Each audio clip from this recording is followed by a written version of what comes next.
missiles are empty.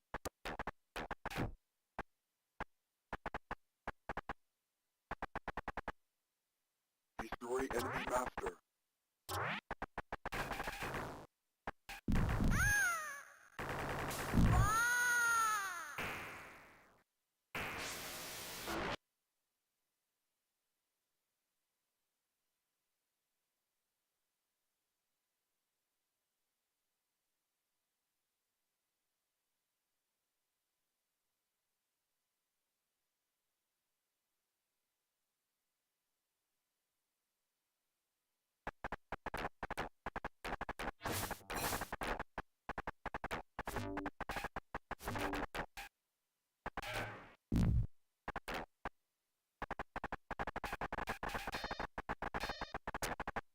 Body attack.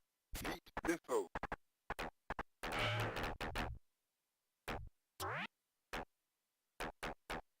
Time up.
Heat missile. Hello, hello, hello. This is the Easter MAME stream, the Eggstream Easter MAME stream, where I've picked out a few games with eggs, bunnies, chicks, that type of thing. You know, anything that might fit an Easter theme, even loosely. A lot of these are going to be non-arcade this time, but I think we will see a good variety of games in here. So, hello to everybody and thank you for joining. Hey Zantar, hey Jose, I hope you enjoy what I've got to the show here, and I'll be starting off with Rabio Lepus, a V-System game, or also known as Video System. This was released as Rabbit Punch outside of Japan, but I've gone with the Japanese original here, so Rabio Lepus. Don't know what the option is there, but let's pretend I do, and just select one of them. So this is a flying space bunny. Day 1. And happy Easter to everybody watching. Video System, V-System, would be probably better known for the likes of the Aero Fighters series. And this character did in fact appear as a hidden character in Sonic Wings 3, which I'll look at later. But this was the, one of their earlier games. Maybe, I don't know if it was one of their first games, but it's only one of their earlier games, one of their earlier shooters. And as you can see, it is definitely a bunny in space. Got little bits of speech to announce what you're picking up. Now, it's a slower paced game than, say, Aero Fighters. But that doesn't make it any easier. A lot of demonic heads there. The bullets come fast and thick and kind of aimed at you. As you often found in the pre-bullet hell shooters, rather than filling the screen with bullets, they would just fire them exactly where you are going to be. And that's one of the differences with bullet hell shooters, is they tend to fire around you most of the shots, so they can give the impression of filling the screen without actually being as dangerous as some of these.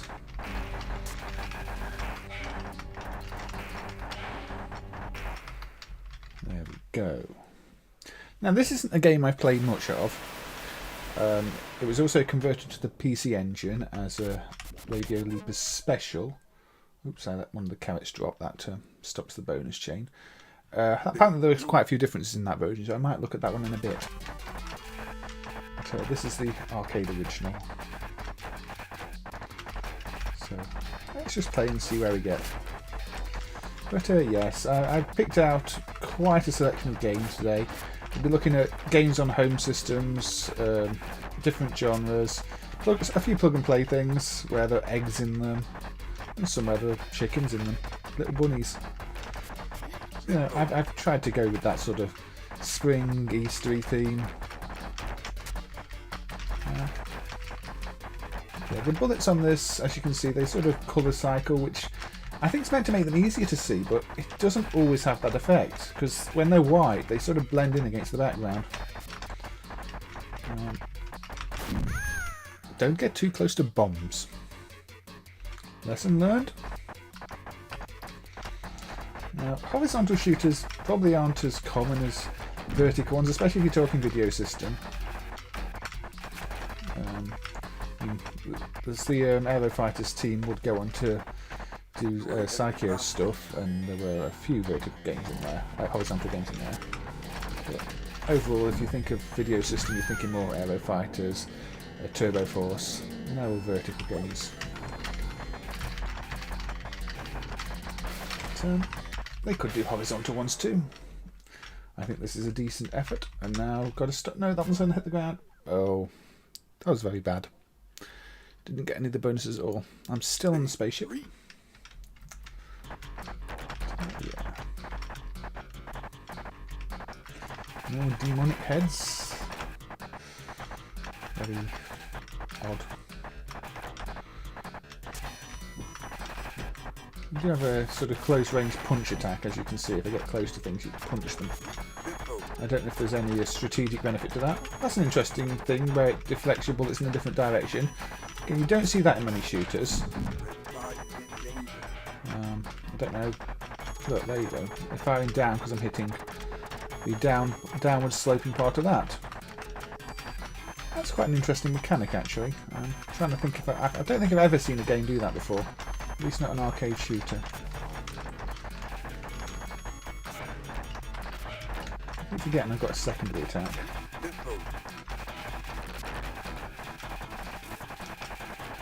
And you sort of have auto fire, so I can't stop tapping the button. But one thing with horizontal shooters is they tend to have more hazards. That was a hazard. I crashed straight into it. Yeah, they're more about avoiding the environment and of hazards in the environment than straight up shooting everything. And that was an example of that, although overall the structure so far has not been that much in terms of environmental hazards to avoid compared to many horizontals. Right, can I get them up? No, that one's going to hit the ground very quickly. The falling carrots are tricking you. They start off slow and then speed up. Oh, straight onto a boss fight. So, as you can see, I kind of suck at this. If you watch enough of these streams, you'll know that that's not a new thing at all. Most of these games, I'm kind of bad at. There we go. No, now they're going in different directions too. They were hard enough in the first place. What we got here? Oh, there we go. We have rescued a different bunny. But Princess and King... ... are in another castle together. Maybe? I don't know.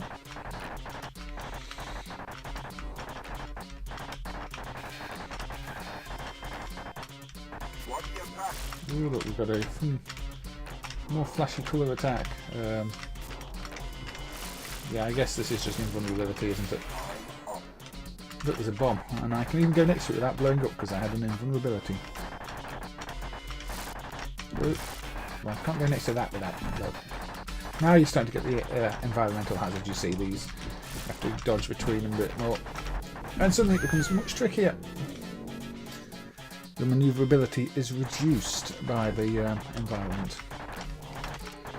Oh, I think that's shielded while it's that colour, which makes sense because when I was flashing I was shielded. Yeah, I'll probably play this for about 10 minutes, so I've got another 5 minutes or so on this one left. And then I'll move on to a few other things. In fact, I'll probably move on to Sonic Wings 3 after this, because I did want to show this secret character. Unfortunately, the cheat code to access it is in that one is a pain, so I'll probably be using main cheats. We'll talk about that in a bit. There we go, classic shoot 'em up boss with defensive options rotating around it to stop you getting the boss, but none of the bosses in this seem to take that many hits, I've noticed. They all go down fairly quickly. They don't outstay their welcome.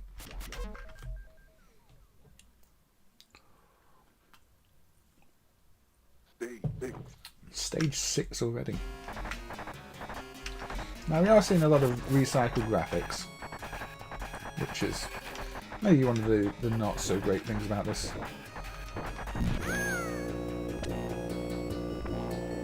Okay, don't crash into those things.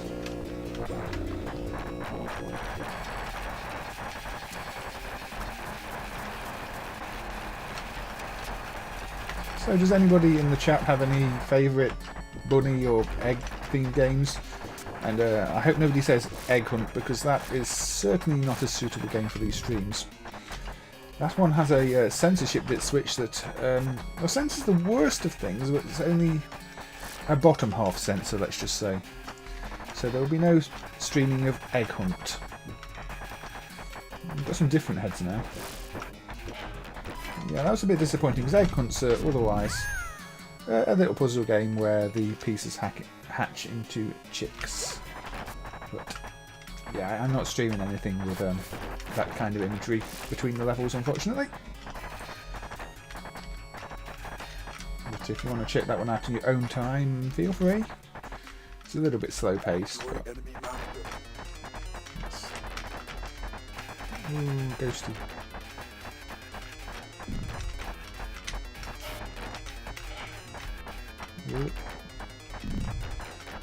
Some of the faces in this are interesting. Again, it dies fairly quickly. I guess there are a fair number of stages, so they tried to keep the bosses quick. Unless there's a speed up button, I don't know how you're meant to get all those. This was a speed up button. Oh, yeah, I've not been playing this one. No, I don't see a speed up button. I guess you can't kill those.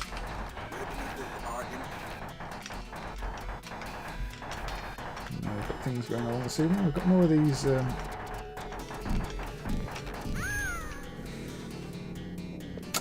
Alright, well, I think this is going to be the last credit on this one.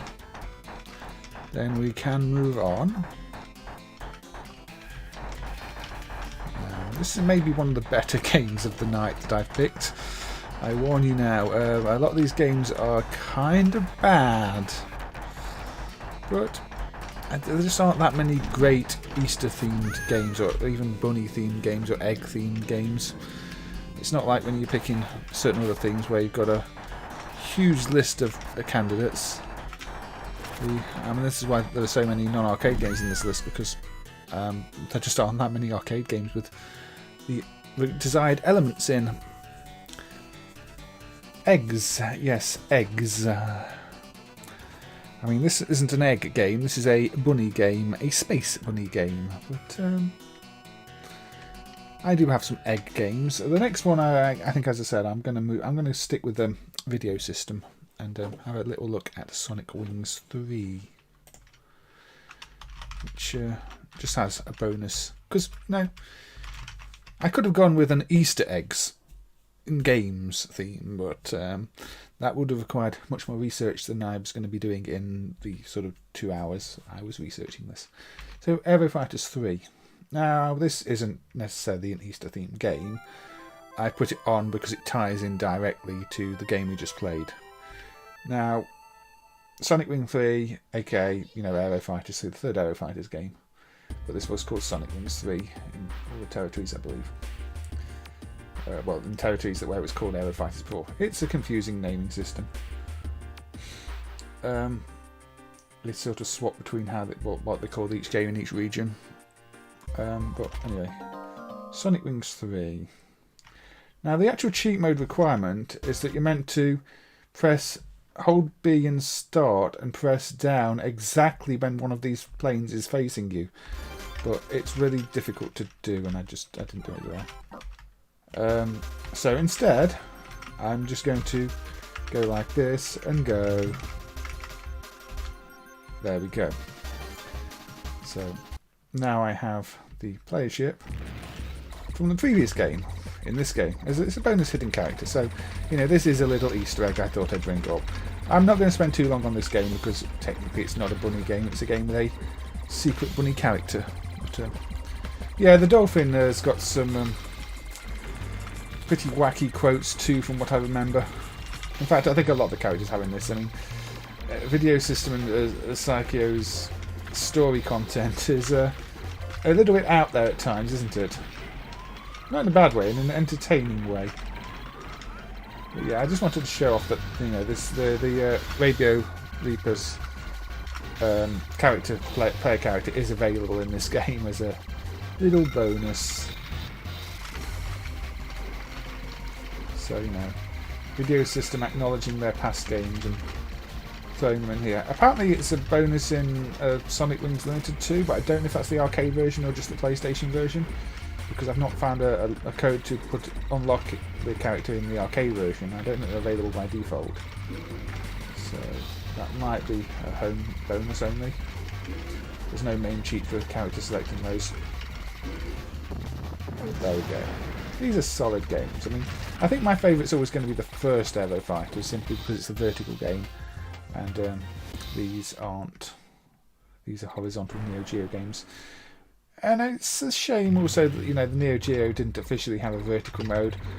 I think developers could have made use of that. I mean, there was the one recent commercial release, one licensed one, that did run in vertical. But, you know, you're not going to be able to run that in any kind of multi-cab or anything. But anyway, the past is the past. SNK did not offer that option. Hey R09, thank you for joining. And I'm glad to hear that YouTube notified you on time. But I have no control over when the notifications go out. I just kind of hope for the best. It might be due to, you know, you tuning to the other recent ones. It's decided, oh, you want to watch these? That can be a priority. But yeah. Anyway, I'm going to play that until I finish this level, I think, because this was just showing off a bonus character that maybe people might not have been aware of that are watching the stream. Sorry I couldn't actually demonstrate how to unlock it properly, but like I say, it's I think it's a frame exact timing you have to get, because I tried to do it for about 10 minutes before I went on stream and I couldn't get it to trigger even once, so it's a very tricky code to do under normal circumstances. But thankfully, you know, MAME has cheats and you can use them to get Bunny Lady. So there we go. And yeah, I'm sure she has her own dialogue and her own endings and everything. But there you go. That's a little bonus on top of the Rabio Lepus coverage that I thought you might enjoy. Now, where shall we go from here? Shall we go with an eggy game? Yes, let's go with an eggy game. Now, maybe not the first game people will think of when eggs are involved, but let's have a look at Trog. Trog is one of those claymation type games where everything was made in sort of clay, I think. Or claymation as it calls it. It looks like clay. I don't know if it's actually like Clay Fighters, but they've gone for that style at least. Let's start on Island 2. Now, this is a collect all the eggs game. Yeah, Yoshi's Island doesn't run that well in MAME, so I'm not going to be playing Yoshi's Island.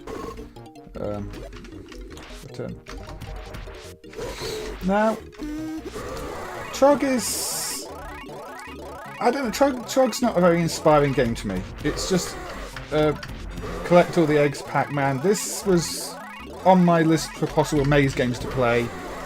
the other day, as with several of these actually. I'll probably be retreading a few games I did play yesterday, because a few of those are kind of Eastery, eggy, bunny themed games, and so they fit today as well. So you collect all the eggs, and you go to the exit.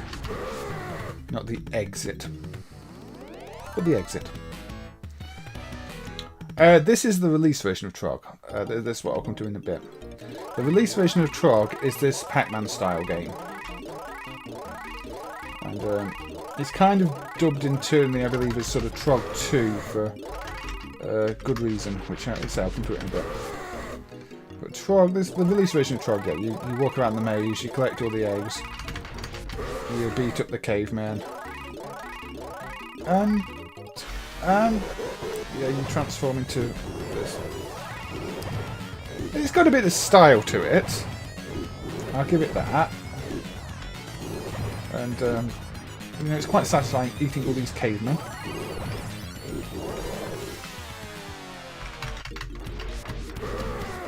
But yeah, so I'm going to complete a couple of levels of this. I don't know how many levels actually. I'll play a few credits, I think, just to show you how it develops.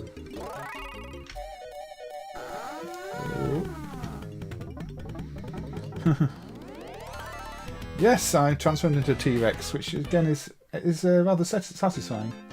I think my name is Rex actually, isn't it? So maybe that's why. But you know, it's quite a plain game, considering this was sort of a mid-90s thing. You know, it's not really evolving a formula much, is it?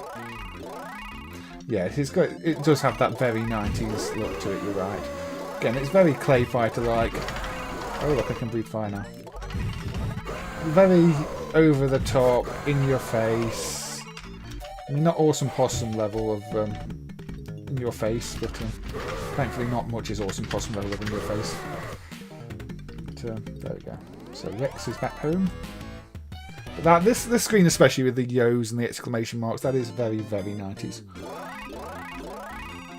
Oh, I should not take my hands off this. Now, you can fall off the edge and into the water. It's not a good thing to do. There are a lot of enemies. And they're always coming back after the holes.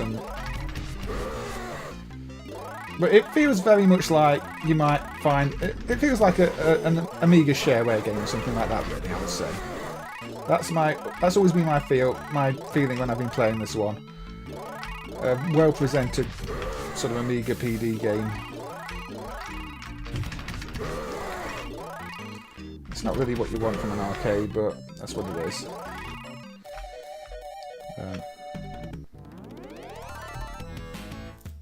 So, yeah, good job. Good job, good job, good job. But I'm already starting to feel like I'm just repeating the same thing over and over and over again. It does have its fans though, this game, man. I do see a lot of people say they really like it. So, you know, it obviously did reach a market, and certain people who really like this type of thing consider it, you know, a favourite game of the type.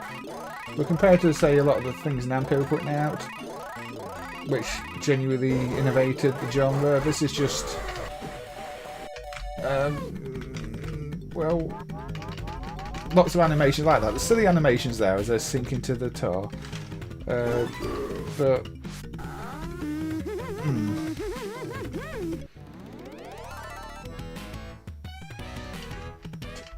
Anyway. Bonus. All you can eat. You have 25 seconds. So, okay, now we get T-Rex mode again. I think the T-Rex mode is the best part of this game. I'm not being funny, but if the whole game is T-Rex mode, you know, I'm actually having fun now. Hey Leoga, happy Easter to you too. Thank you for joining. This is Trog, the released version of Trog. And after I've eaten all I can eat, which is a fair few cavemen. Well, they're Trogs, apparently. The enemy are the Trogs. Look, we get a little caveman drawing.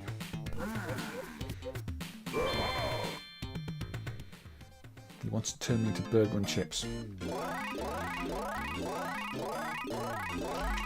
Oh look, we have a two-sided maze. With a door that goes to the other side.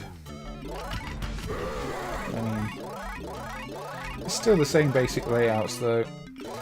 Anyway, this was Trog in its released form. But if we look at the prototype of Trog, I don't remember which one I want to run. Let's go Trog PA4.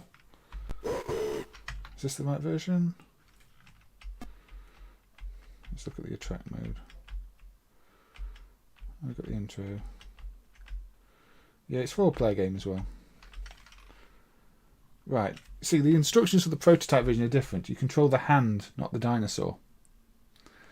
So this is a very different version of the game. This is more of a puzzle game. Remember, you control the hand, not the dino. Bones make the dino turn. Use the bones to lead the dino to the eggs. So you can see already they were going for something completely different with this game in the first place. I get the impression the Pac-Man-like game we saw was just a case of them trying to salvage all the assets into a workable game. When this didn't really succeed, you know, I guess it did badly in location testing or something. But yeah, so we'll put a credit to this one. We'll go to easy. So yeah, you see, I can put a bone there. I can put a bone there. I can put a bone there. Put a bone there. Put a bone there. I think it'll turn the right direction. Yeah, so you see, I probably want a bone down here. And a bone. Nope, no. The bone's in the wrong place. Oops. Nope. I'm going the long way. This kind of reminds me a bit more of Sega's Bow Wrench, where you're putting down arrows on the floor for the ball as it rolls along. But you can see this is actually a fairly original concept though. Dynamite.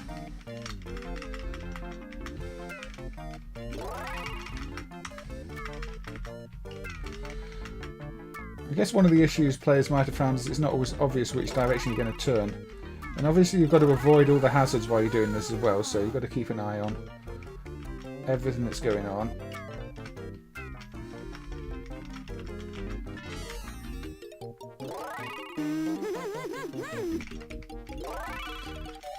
Yeah, the problem is once they changed it to a more action-themed game, it just wasn't that interesting. It was just a generic action-themed Pac-Man rip-off.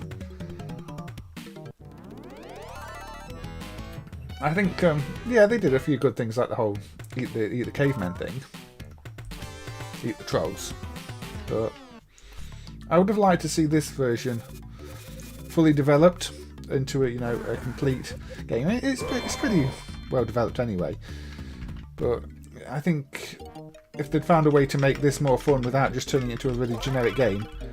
The controls are a bit annoying and sometimes putting things in the wrong place because it's not, the hand positioning feels a bit off at times.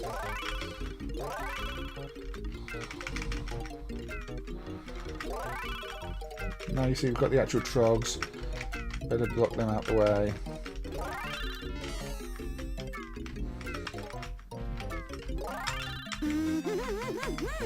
Wrong way, wrong way, wrong way.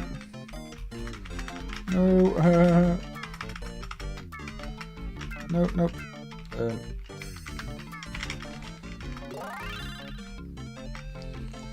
You can see it's a little bit tricky to play, and I ran into a Trog, and I am now dinner. But yeah, I mean, it used to be really common knowledge that the two versions were very different, because for a long time this was one of the main ROM sets that was kind of not available. It was commented out in MAME and nobody could find it, and eventually more boards showed up and the ROM showed up, I think. I think there's more than one version of the prototype done now as well. But for a while it was quite an elusive one. So people were very curious about it when it did show up, and a lot of people gave it a play. But now it's sort of faded into obscurity. It's actually rather tricky. So there we go. But yeah, this again, if anything, it feels even more like a computer game than an arcade game. I said the release version felt like a sort of Amiga shareware game, but now it's a slow-paced puzzle game. It feels more like one of those computer puzzle games where you've got to guide a creature or solve puzzles like humans and lemmings and all those things. But so those are the two different versions of Trog. Right.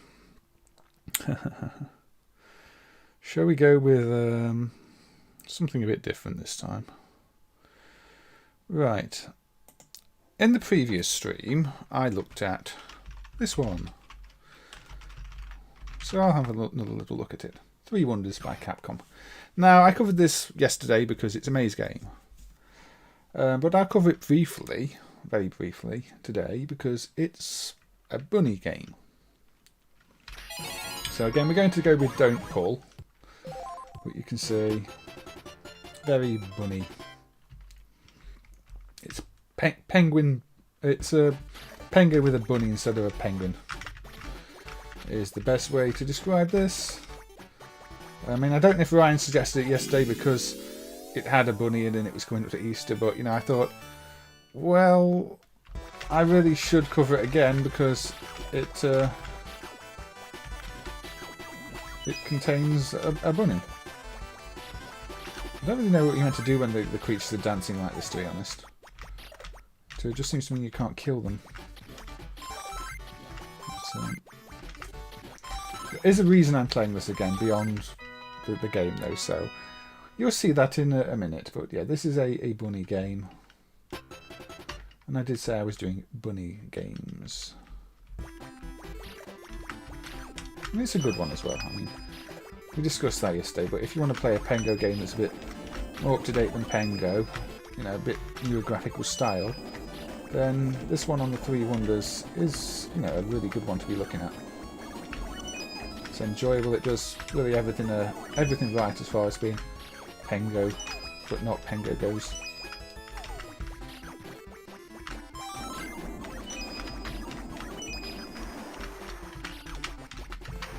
Oop. Enemies 1, enemies none. There we go. So yeah, I know if you tuned in yesterday, you saw this one yesterday, but like I say, I'm not going to spend too much time on it. Although I think I'm doing a bit better this time. I've got to intermission. I didn't just get flamed to death. But it is a cute bunny, isn't it? Cartoony bunny. Not, I note, one of the Tiny Toons bunnies. He's not Buster. Well, today you can associate it more with Easter because there's definitely a cute little Eastery bunny walking around. So, yeah. Which, I quite like it, and it is another excuse to play it. So they can jump on the blocks, they can't do that in Pengo. Also, the edge is dangerous. The other game I played yesterday that I probably end up playing again today is the Go Smile thing, because that's got cute little chicks and eggs. Again, it's like, oh, well, that's sort of inconvenient unless I played it yesterday, but it fits both themes. Anyway, this was 3 Wonders. And yeah, I say I played it yesterday. If you want to see it, I say if you want to see a bit more of it, check yesterday's stream, but I actually got further this time, so if you want to see a bit more of 3 Wonders, I might play it again in another stream, but I don't really want to spend too much time playing it 2 days in a row. I did, however, have a reason for playing it. And I always like to try and tie these streams into work that's been done in the previous year. Now, I apologise in advance, there is no proper sound emulation on this. It's a NES VT hardware thing, and I don't know if it's using the VT enhanced features or if just the hookup's incorrect. But this is the TimeTop so-called 36-in one. It's actually about 12 games. You just got different starting levels, but the sounds all clicks, not proper audio. It plays in some of the standalone VT emulators, so it's not a ROM dump issue. It's an emulation issue. It's possible that there's just something wrong with my hookup. Now, if we scroll over here, What's this? What's this game? Well, that's not a bunny. That's a bunny. It's a flying bunny.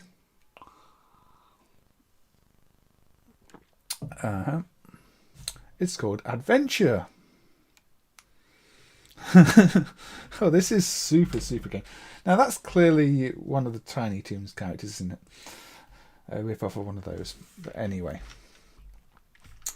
So, what's this? Does this look maybe slightly familiar?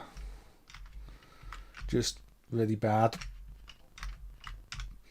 Have you maybe just seen this game a minute ago, but in far better form? Because yes, TimeTop decided to rip off Capcom's Don't Pull and put it on terrible NES clone hardware and do a terrible job of programming it so it runs really badly. And believe me, even if the sound was emulated, you'd probably want to turn it off because it sounds pretty bad. It's just so slow. The main issue with this is it's terribly slow. And oh look, I put the things together and apparently I think that just completes the level for me in this. No, it doesn't complete the level. It just automatically gives me a bonus, then changes them into the fruit. It doesn't give me the whole show dance thing. But there you go. So if you wanted to see what Don't Pull would be like on NES VT hardware, and I apologise for the sound not being emulated, I do need to look into that. Then yeah, this is what you get, and it's I mean, it's playable if you didn't have access to the arcade version, and you had this plug and play. Of the games that are on here, this is probably one of the least offensively bad. And you know, that's not setting a high bar, but yeah, it's Don't Pull the slow rubbish version. There's another bunny game on these things. There's an actual rip-off of Tiny Toons, I believe, or some. I think there's one with the platformy game.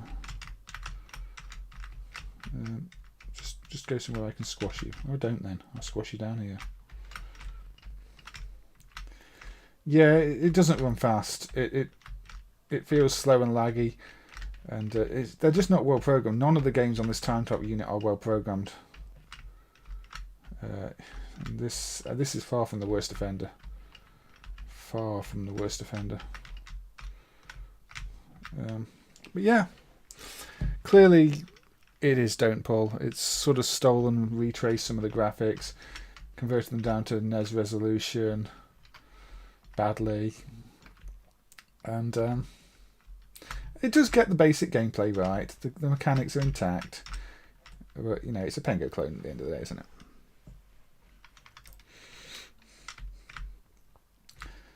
But yeah, there you go. I did say I had a reason for playing Three Wonders again, and it was to show this off. And this was emulated last year. I say I'll hopefully get to the bottom of the sound, or somebody else will get to the bottom of the sound, because it is a bit annoying that the sound doesn't work. I don't think I'm going to want to play the game anymore if the sound did work, but it's one of those little things that bugs me a little bit. Right, so that was that. Now, let's have a look at, yes, what's this? Let's have a look at Birdiy, with a very weird spelling of Birdiy, by MAME in '83. This one's on Pac-Man hardware. What is this? Well, it's got a very Pac-Man-like intro. You have Birdiy Mama, and Baby Bird, and Monster at A, Monster at B, Caterpillar, and Earthworms. What do? You guard your babies. Look, your little chicks hatched out the egg, and now you're going to go and chase off the so-called rats and bring food to the baby. And you know, if they get up too close up here, they will kill your babies. So you've got to keep going next to them and sort of chase them down all the time, while also collecting the food for the babies. Now this one counts because it's got, you know, the cute little chick. And it's not that cute, it's kind of ugly, but you know, I really shouldn't call chicks ugly. And you do have a bit of a swoop move, but I think you can only use it every now and again. Let's get the caterpillars out of the way first. Hey, no, you go away. Leave my babies alone. You leave my baby alone too. And you, go away. So it's a protect up type game.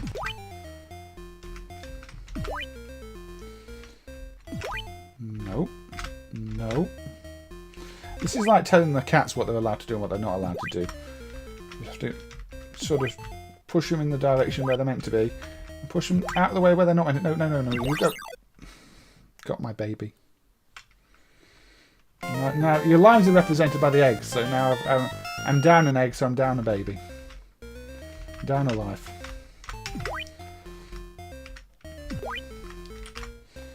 No, back down you go. Back down you go. No.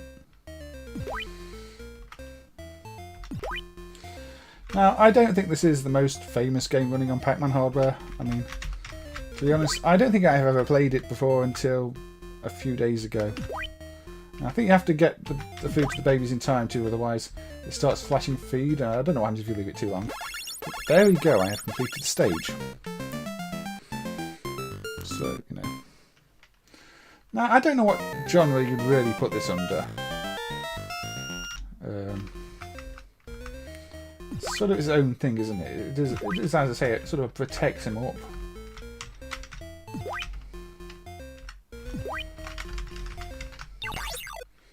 Oh dear.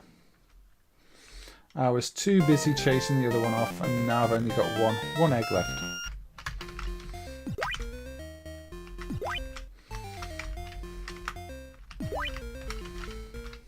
Oh. They get quite aggressive, don't they? And it's a very instant game over there. I mean, you barely get a chance to see that it's game over. I don't think it even said game over on the screen, did it? It's just like, you've lost your last life. You're booted back to the title screen. Now, I don't know if this is an entirely original piece of code or if there are elements of Pac-Man hidden in here. But, no. Also, I don't know how it determines how often you can use the swoop move. You know, I don't see any kind of charge building up. But then sometimes I can do that and other times I can't. So, this game is not one that I've ever researched. Oh, great. Horrifying my date at the arcades. You see, sometimes you can knock them off as well, like that. I don't really know. Yeah, if you go... The problem is you don't seem to be able to get to the place in the middle in time if you see them creeping up, because you can only use the speed up occasionally. So I'm going to say there are probably some design flaws with this game. I don't feel it's the most well thought out of game in the world. But it's definitely one with chicks and eggs, and that was a nice move. I actually managed to protect the chick one from the swooping rat. It's the first time I've done that. Usually if they get up there, it's that the chick is dead.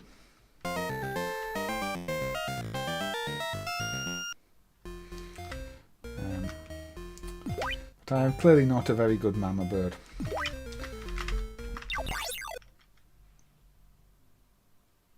There we go. Instant game over again. It's tough, this game. It is really tough.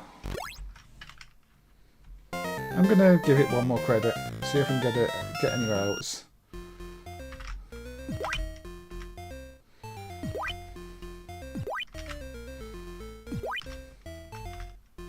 You see, they don't always swoop and attack either. Sometimes they'll climb all the way up the tree. So you never quite know what they're going to do.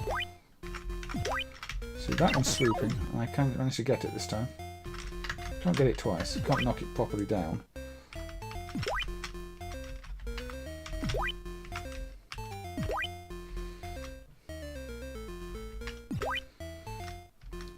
Go. But has anybody in chat played this one before? I think until last year the button input was missing, so you couldn't do the speed up at all. I mean, I'm not really surprised it was missing because it works so occasionally. It would be easy to not realise it existed at all. And again, it doesn't seem to give any visual indication of when you can and can't use it.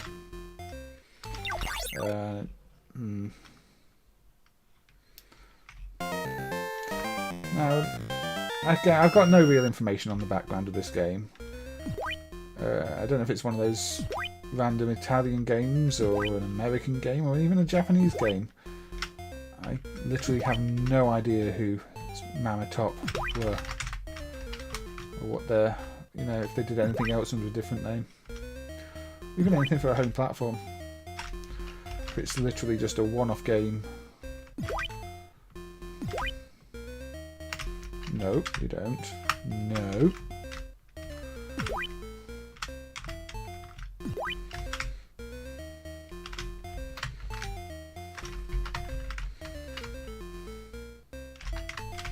Maybe you can always swoop down, actually. Maybe that's the thing. There we go. Maybe you can't swoop in any other direction but just straight down.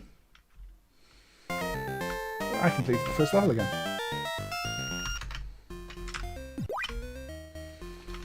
Not like me, actually. I might always be able to swoop straight down, never up. Which kind of makes sense if you think about it. But,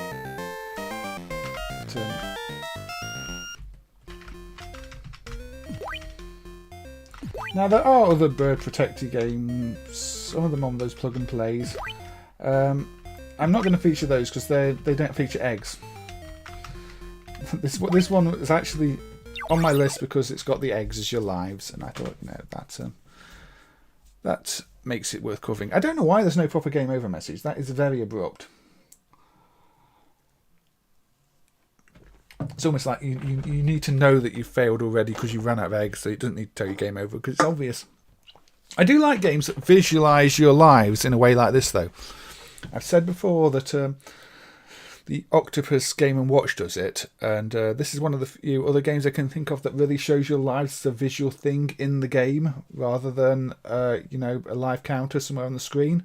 So in this case, it's the eggs in the nest, and I really like that. I think that integrating your lives display into the game makes a real difference. Anyway, right, moving on. Now we're going to have one that is a recent release that I added to the software list for my own testing a little bit earlier today. This is the Commodore Plus 4.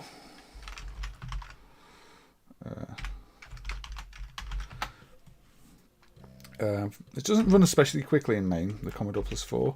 I mean, I'm getting 200% speed unthrottled, which is a little bit slow. But this is a port of Dizzy that was done last year to the Commodore Plus 4, the original Dizzy.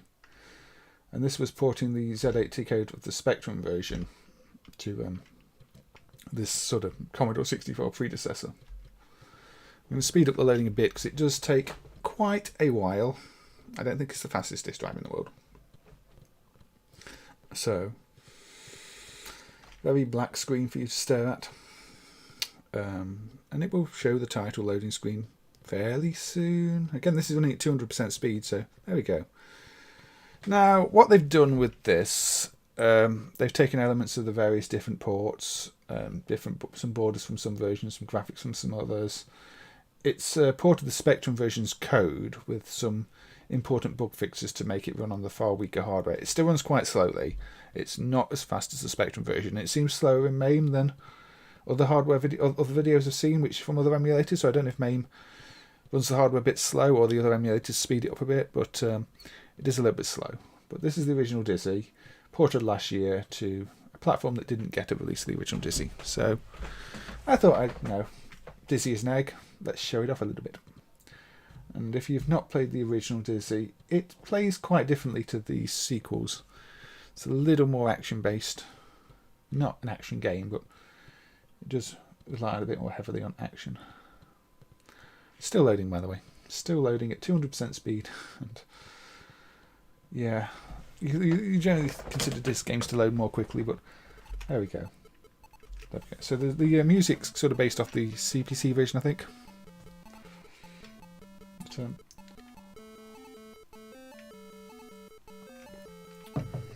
anyway.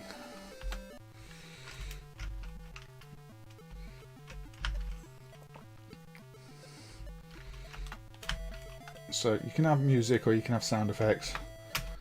I change that around. I can get to just the sound effects. Or I put the music back on. Now Dizzy is a pick up and take objects to places to solve puzzle game. And in the case of this version, Dizzy 1, most things you hit are instant kills. Now I do think this runs a bit slower than I've seen it in other emulators, so I don't know how fast the original hardware runs it. Or why it would run slower in MAME, because I'm assuming it's mostly going to be tied to the CPU speed.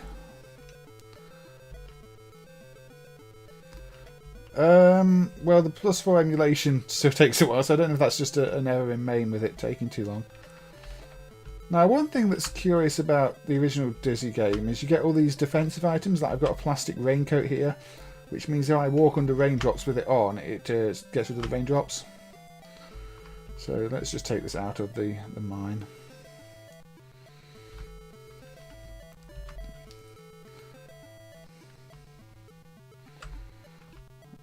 The bird seed will kill birds too. Now, like I say, I don't know. It just seems a bit slower than I've seen the videos of. Now I have the bird seed.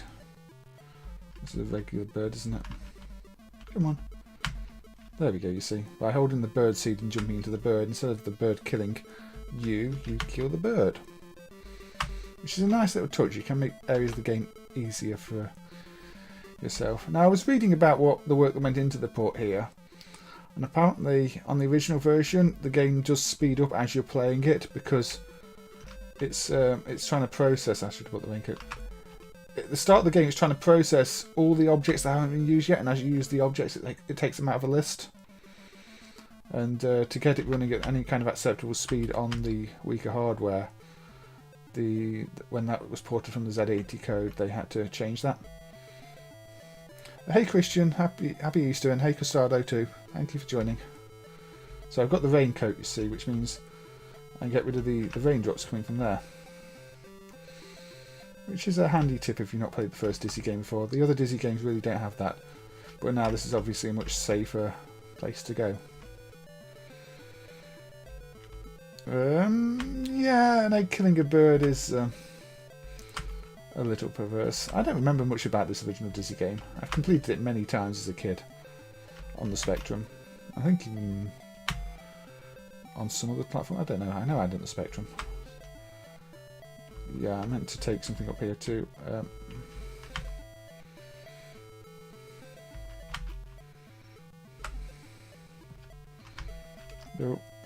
No. Can be quite a challenge. So let's not go up there yet. I'm being a chicken. Sorry, I'm being an egg. A cowardly egg. Spiders kill eggs too.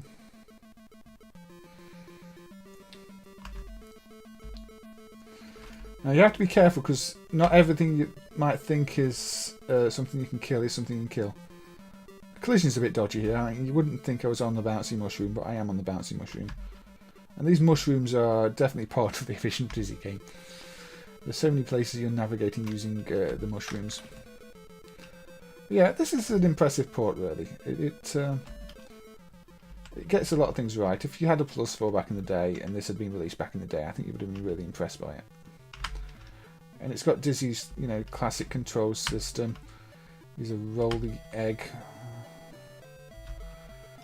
Slightly awkward to control, but that's kind of the point. That's where a lot of the challenge in these Dizzy games comes from. It's what stops them just being quest fetch games. Is you've always got Dizzy's rolliness to deal with. Now that is the fatal mistake you make in this game. If you trigger that trap bridge, you cannot get out. You have it's fatal. There's no way to get across anymore. So you've ruined it for yourself. You have to kill yourself off. And as a result, that is most people's least favourite screen in the whole Dizzy series. It is just such an unforgiving screen. You have to know where to jump. If you jump in the wrong place, it will get you. You've got to wait for the apple to fall here, otherwise that will kill you too. Dizzy is a very weak egg. So I don't even remember where to stand, but yeah, you could play this for like a good half an hour, get most of the way through the game, then mess up that jump and get nowhere else. But it adds tension to the game. You see, some of the screens are slower than others. This was always a very slow screen, even on the Spectrum. It's got so much animation going on of the water and these logs. Sorry. And then we've got another thing, and the clever thing to do is jump off, don't bounce off. It's quite different to the later Dizzy games. I'm not going to spend too long on it. I'm not trying to go and try and complete it, because there are other Dizzy games that I'd like to show. I should have brought the bird seed with me.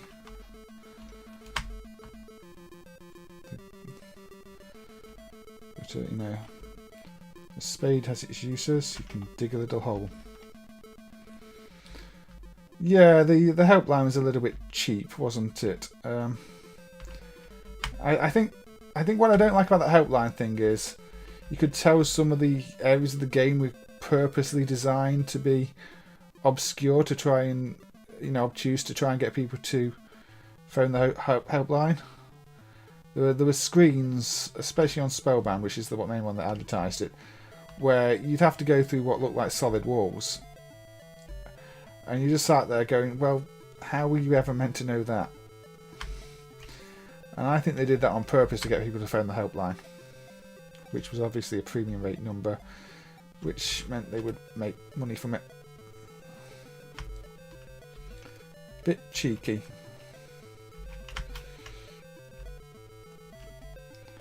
And you can only hold one thing at once in this game. It's one of the very notable things about the original Dizzy.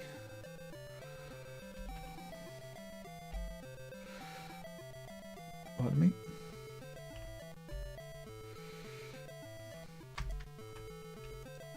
But yeah, I'm not going to play too much of this, but it's a decent port. I've not tried to complete it. And there we go. Dizzy's rolliness got me into trouble, but again, that's a good thing about the game. I think it makes it a platforming challenge rather than just a fetch quest challenge. But yeah, a decent port, I think. I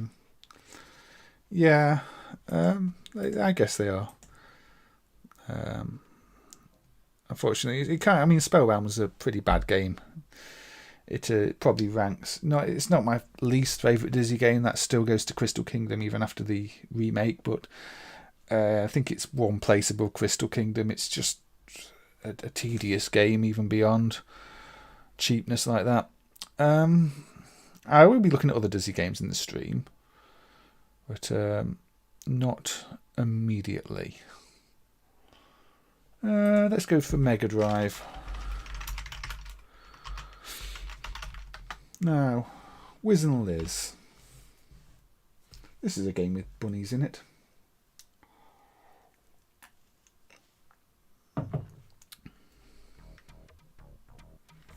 It's just a little bit quiet, so I'm going to bump the volume a bit. I'm going to have to take it back down again after the game. So yeah, look at all the bunnies. Hey Delta Ray Studios, how are you doing? Thank you for joining. But the other twins definitely are shrewd business people, if you think about it. And I think the whole Codemasters thing that was going on even beyond their involvement, was the whole idea of budget games and producing things that were just such quality, so cheap, as selling so many. And there are Wabbits in this. And it's not surprising to really see the Oliver Twins and Codemasters go hand in hand like that. It's a Psygnosis game, quite heavy on the special effects. This originated on the Amiga, but I think a lot of people say the Mega Drive version is better. Anyway, a fluffy game. Let's just get on with it. Now you don't control the rabbit. Yeah, I might look at quick snacks, so I didn't look at that the other day. But, you put stuff in the cauldron. This is a very fast, smooth game. If anything, it feels faster than Sonic. Spell being mixed. I wasn't planning on playing Bubsy. I mean, Bubsy's Bubsy doesn't really seem to fit to me. Isn't Bubsy a cat? Yeah, you see all the bunnies and they turn into letters. You pick up the bunnies, they pick up the letters, and you make the spell. I'm definitely not playing Bubsy 3D. Happy Easter, Delta Ray Studios. So yeah, I got the thing. So a cute rabbity game where you're collecting letters and rabbits, and I always think of this as a game of rabbits. I never really played it extensively though. It's always one I've been curious about, but sort of always one that's on that to look at one day pile. I didn't get any of the grey bunnies for 2,000 points. They probably weren't any in that level. So I don't really understand the structure of this either. I mean, why am I mixing fruit again now? It's and I can always just go up here and go to another level. Go to the woodland. That sounds like a good place for bunnies.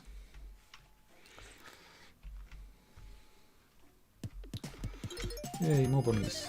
I'm spelling woofy. They're too cute to be the villains. They're just misunderstood bunnies.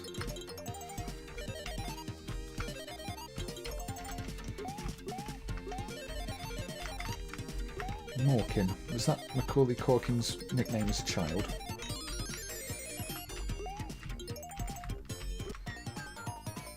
I have not played Scrambled Egg yet, or Eggs, as the original Japanese version was. But yes, that's on my list. Hey Red Hot Mackay, how you doing? Thank you for joining. This bunny-filled, egg-filled stream. I love the animation on this, the way you spin around as well, and skid and stop. I mean, it's just such a good-looking game. I'm surprised it doesn't get talked about more, but maybe beyond looking good, it's not that compelling. I enjoy what I have played of it. Trunk.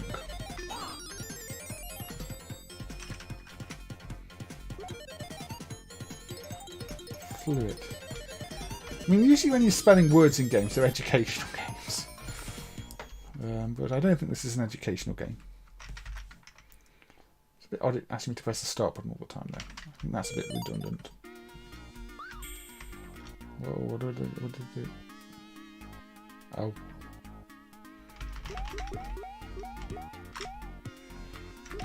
Okay. Can't I just throw eggs at them instead? I'm not really sure I understand the point of this part. I guess it's just a bonus thing, isn't it? These are the programmers. I feel like it's turned into Tojo and Earl.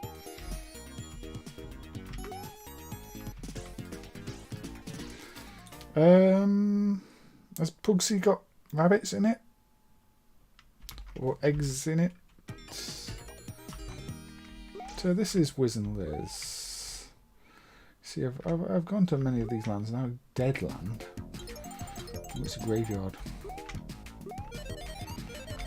Yeah, I played Pugsy. It's quite good. It's one of those protected Mega Drive games that specifically has protection to stop it running on flash carts by having SRAM defined in the header that doesn't exist, and it checks it and it will put you in a demo mode if it fails the protection.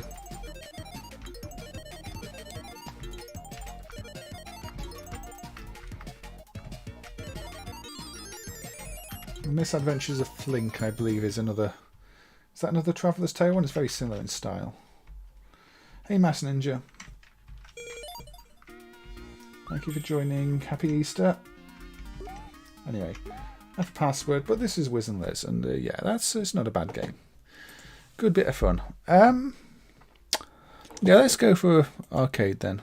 Should we go for a scrambled egg? Or egg? Or scrambled egg? By Technos Japan. This is the non-Japanese release. Your screen is slightly off centre there, but that's just how it is. Oh, yes, and I must remember to turn the sound down a little bit because I turned it right up there. So let's turn it down. There we go. Should be good. So you've got eggs, you've got chickens, and you've got hens, and you've got the Sukiyaki brothers as your enemies, and a tuna head. So, what do you do in scrambled egg? Well, yeah, hatch the eggs. I mean, it's not really scrambled egg.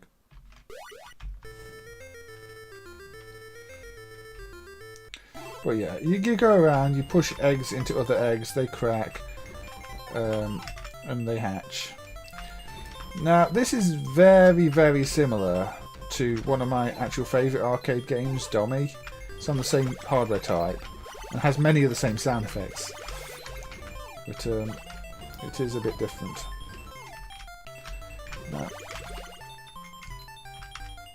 Now I don't understand everything that's going on here. I mean, that walkie thing there has the ability to unhatch eggs, which is quite impressive. It's sort of an egg repair tool. Also, it turns chickens blue. I believe I got eaten by a tuna head. Honestly, this game makes absolutely no sense whatsoever.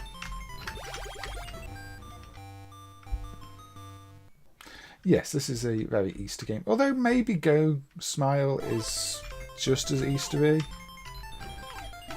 But you are hatching the eggs here, so I guess it gets Easter points for that. It's not a game I'm especially good at or understand any proper tactics for playing, but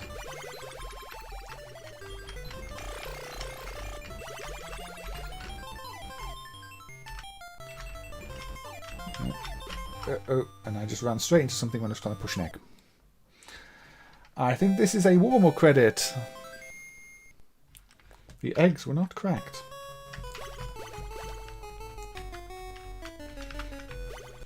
Okay, let's try again. Play Scram. So what is the best technique here? Well, I can hit you in my eyes. Let's try let's try going this way. You can't stop the... Don't go straight into tuna head.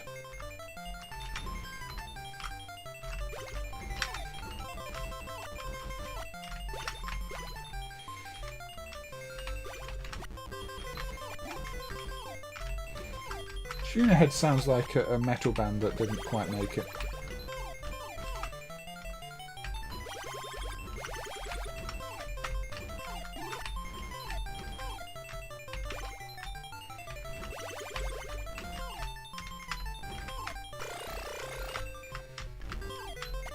You have the magical ability to repair eggs. That is impressive. I think everybody needs one of those things.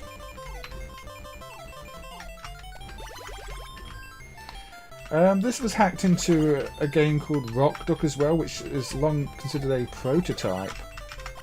I mean, I think it's still listed in MAME as a prototype, but it is clearly just a hack. But that was by Datel. I don't know if it's the same Datel that did a bunch of stuff on the home computers. It might have been. But they're apparently trying to develop an arcade game called Rock Duck. And once it showed up, and unfortunately it was only a bag of ROMs that showed up, and we don't have the colour prompts for it. But it just turned out it was a hack of these games, which is a bit disappointing. But obviously Datel is a name you tend to associate with peripherals on the home computers.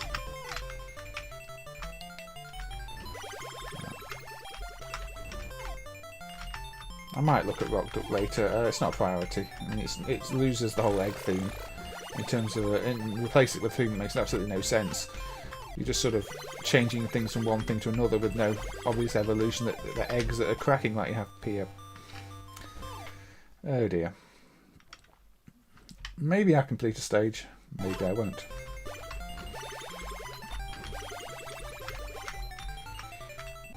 Probably not if I'm going to do that. Now, you know what would make this more of an Easter game? If there was a continue feature. Because that would be like having your own little resurrection. But it doesn't have one of those. You just have to start over again. Yeah, it seems quite tough. Maybe there's a difficulty dip switch. Maybe it's like Dommy, where if you put it on hard, it's like, this is impossible. You put it on easy, it's like, this is fun.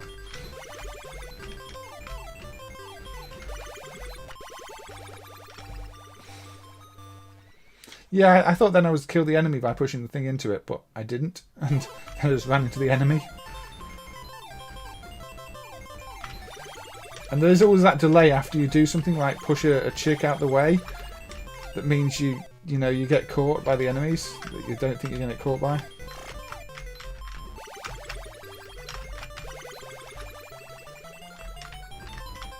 Well, I will try and finish the first stage. As you say, this is the first game that I put on the list for Easter games. It's top of the list. It's not the first one I covered because I wanted to look at some different ones first, but it was the first one that came to mind because you've got the whole chick hatching thing. Actually, right, the first one that came to mind was Egg Hunt, but I had to verify that there is no clean dip switch for Egg Hunt to turn off all the adult content, and unfortunately there isn't. So, like I say, Egg Hunt was quickly ruled out because the censorship dip switch only censors lower body parts, not upper body parts. And I think upper body nudity is still entirely unsuitable for these streams.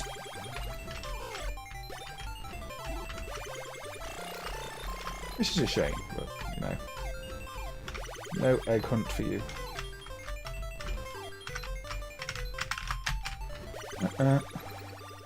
Yes, Scrambled Egg, Delta Ray Studios. There's 2 left. Can I get them? Can I finish the first level? I'd be happy if I can finish the first level, to be honest. Oh. Stun you with my eyes. And there we go. I completed the level. Yeah, I see your comment, Costardo. I will leave it in review. I'm not, but yeah, no, you can't. That's the problem. I don't know if I could if I selected it was an 18 plus stream, but I don't want to limit my streams to 18 plus. No.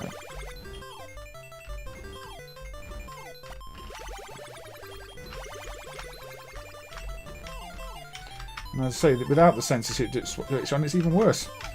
It's like, no, I definitely can't put that on stream.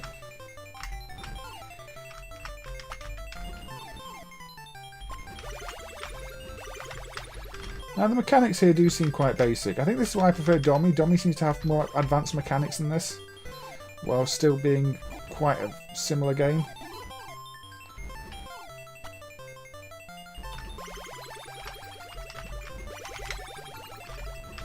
Now, I don't know what the blue chicks are. I guess they're not worth as many points or something, because I let them get to it. Okay, so this was Scrambled Egg. I will not play that C64 game on stream. Likewise, I don't play things like Loverboy on stream in MAME, or any of the the Gauss Panic and Comad's hacks of those, and a lot of the Korean games, unfortunately.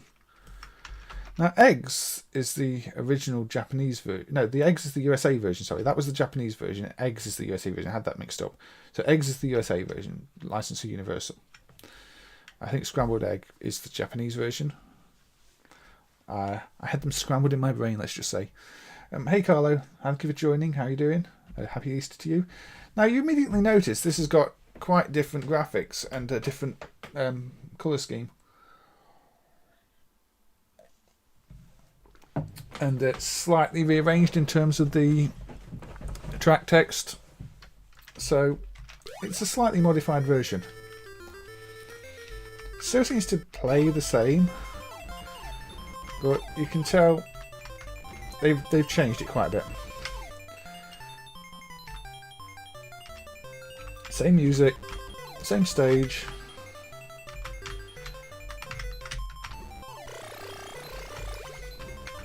Don't know if it's any easier. You got a multimeter in the mail today. What are you planning on using your multimeter for? Did you have a specific task in mind? Or if you just thought, you know, it's handy to have one around for when you do need it.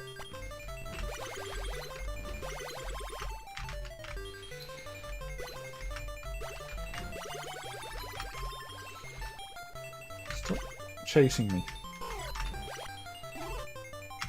There seems to be slightly more going on in this version. Yeah, the stage is slightly different. It's another one of those cases where I'm not entirely sure we should be considering them clones. But it does seem a significantly reworked version for a different market.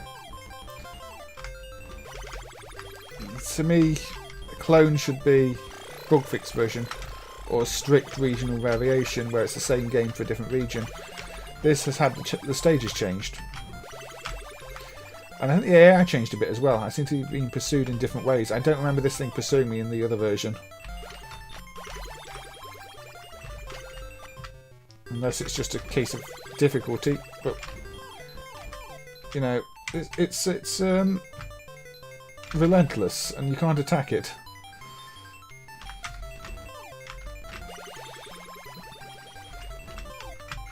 You can attack it with that, thankfully. You can push an egg into it. But not with your eyes.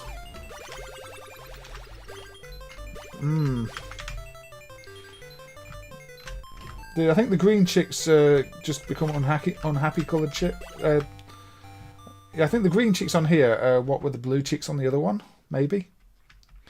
I don't know. It does play differently. So I was surprised when I saw it was a clone.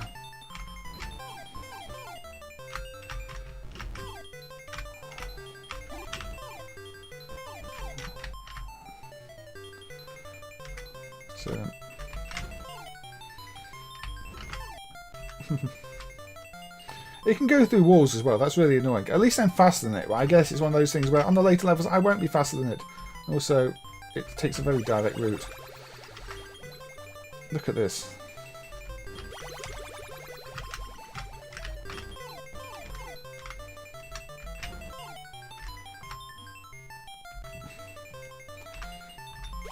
Oh, I fired my eye.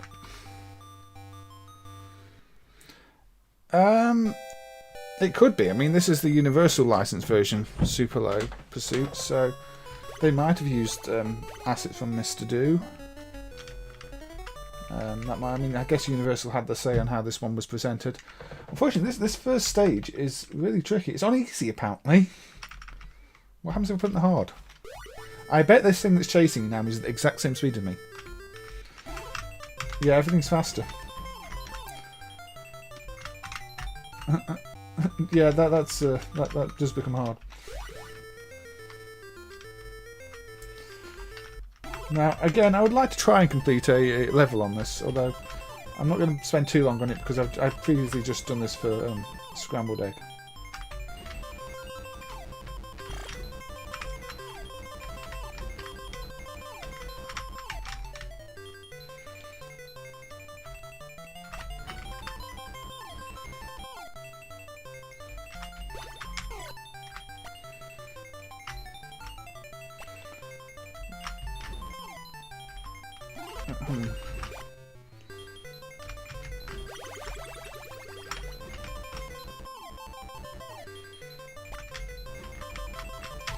Sorry if I'm being a bit quiet. I'm trying to concentrate on the game and when I'm trying to concentrate, I tend to be a lot more quiet than when I'm actually trying to just show things off. I mean, but yeah, to me this isn't really a clone.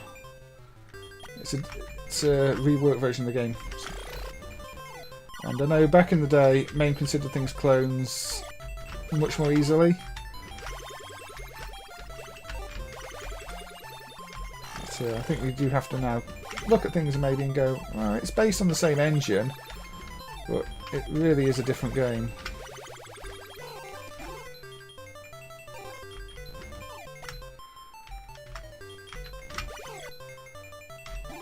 And the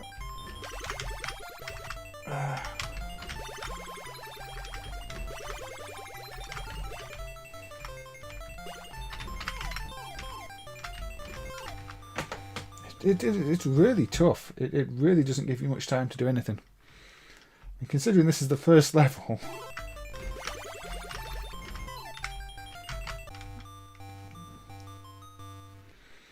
ow. I'm not sure I'm going to finish the first level. Nope. Just that delay in kicking the chicks away, it gives it time to get me. Anyway, this was the original Eggs. Well, no, the USA version, sorry, which is just called Eggs, which is quite different than the non-USA version or the non-universal version. Yeah, I think it maybe if you could just run over them, it would be a bit easier. But you can't even kick them; it takes the kick mechanic away. I mean, I guess kind of makes sense. You don't want to be kicking the around, do you? But yeah, it gets quite hard. Right.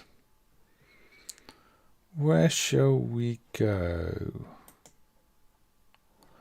I'm going to go with one of the plug and plays again. And this is going to be horizontal. This is the Conny Pocket Dream Console, which contains 100 games. Yeah, Eggs Playing Chicken. I mean, that's another Carl Hodgetts thing. But it's more of a gambling game, isn't it? You just press the button at the right time and hope it stops. Here we go. Bunny Pinky in the PDC one. This is very quiet. Volume up time. Now, this is a climber game, really. You're jumping from platform to platform and trying to get to the top. Still quite quiet, you have to turn the volume up.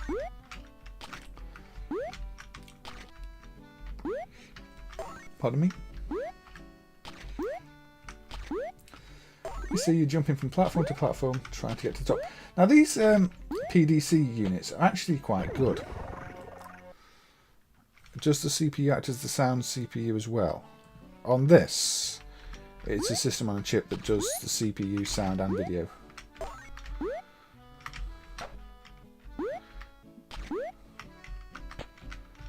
So it's one chip, well, one glob really, that does everything.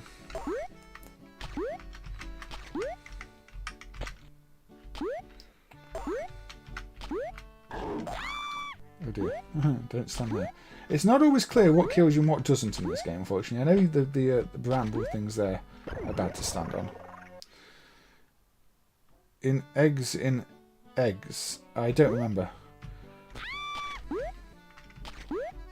I didn't look at the hardware specs for Eggs.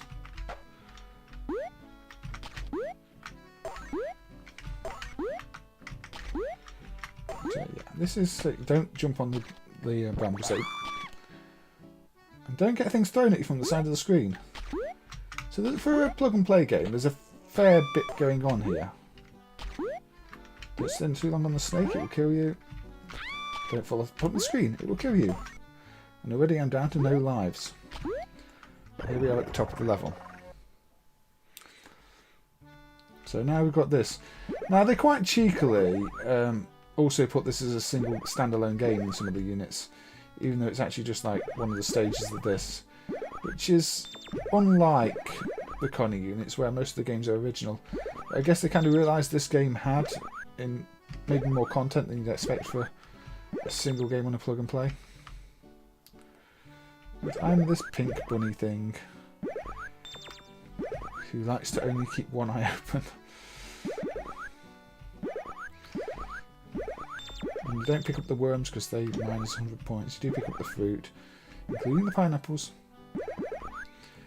And this is just a time-based thing. That's the Sonic bumper sound effect. But yes, that Sonic bumper sound effect appears all over the place. There are other plug-and-play games that use it too. Now, don't jump on the brambles. Don't jump on the brambles.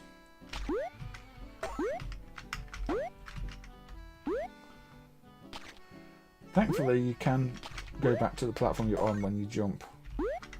Jump there, jump there, jump there. Snake. There's a slight wind effect too, I think, sometimes. No, it's probably based on the platform direction, I don't know. Sometimes you move to the side when you're jumping. I missed the platform. So yeah, that was the PDC 100 Bunny Pinky. I'll give it another try, because, I mean, it's not the best game I'm going to look at, but I say these PDC units do actually have some good games on them. And I think this is pretty good. You know, if you've had one of these units and you wanted to play something in the car as a kid. Yeah, the screen's probably stolen from something. And in this case, it's giving me the bonus stage now. So I guess it's a random chance. Maybe if you do it at a certain time, you get the bonus. I'm not entirely sure.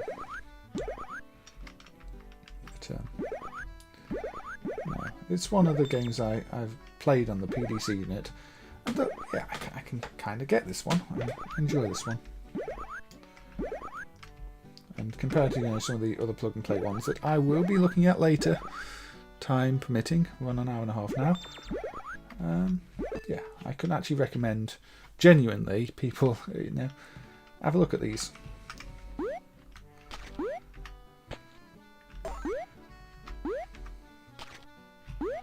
So come on, up we go. And MAME is the only emulator to emulate these things. I think if we hadn't started looking at these plug-and-play games, nobody else would have done. So to me that makes it a worthwhile thing we've done. Oh. Snake's always a risk, isn't it?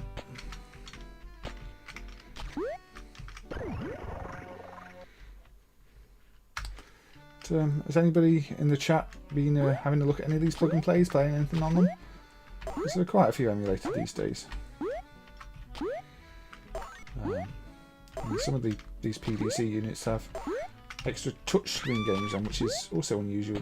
Vertically orientated touch games. Snake, kick you off. You have a few. Actually, you own. I think you mentioned that before, didn't you? You own a few of them, or is that somebody else?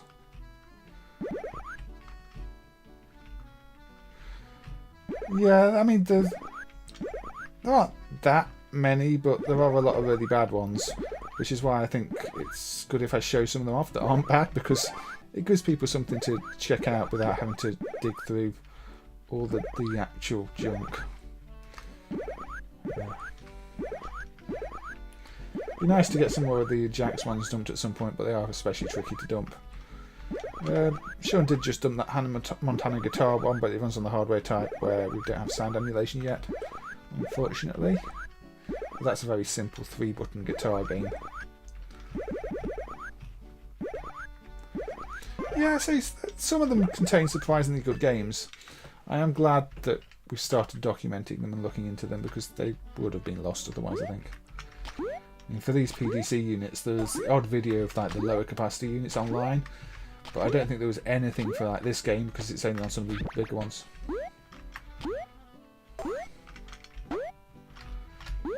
Anyway, after I lose these lives, I will be moving on, because I think I have shown enough of this one now, and it doesn't change too much. It's just more levels like this. They're simple, but it's well done.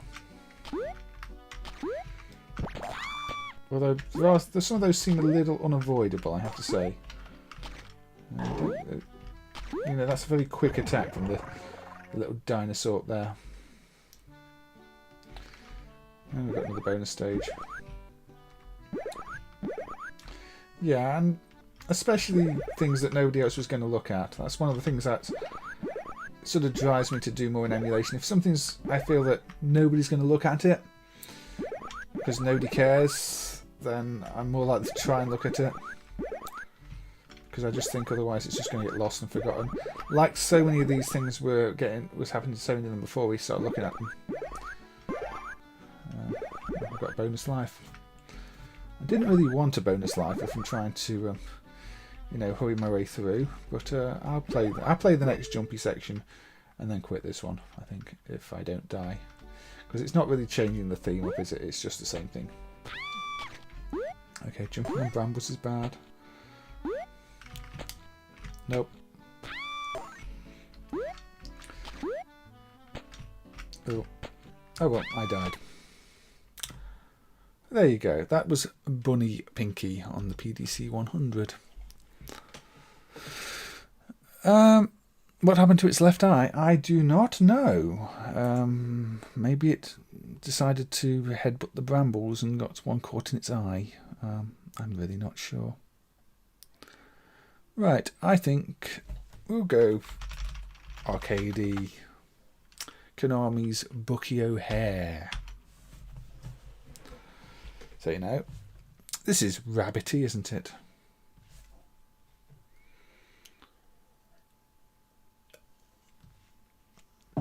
Space Rabbity, but still Rabbity. Hairy. Alien cat.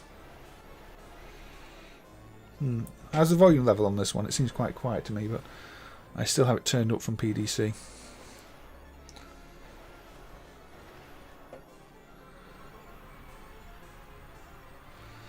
Anyway, don't need to watch the intro sequence, really, do we? Yeah, this is one of those things based on a show that seems relatively short-lived these days. Konami did a few of them. Yeah, this is an alright game. I mean, it gets a bit credit feedy, especially if you're not very good at it. It's well presented. It's Konami beat 'em up, but with more guns than beat 'em up mechanics. Maybe a belt shooter, you'd call it.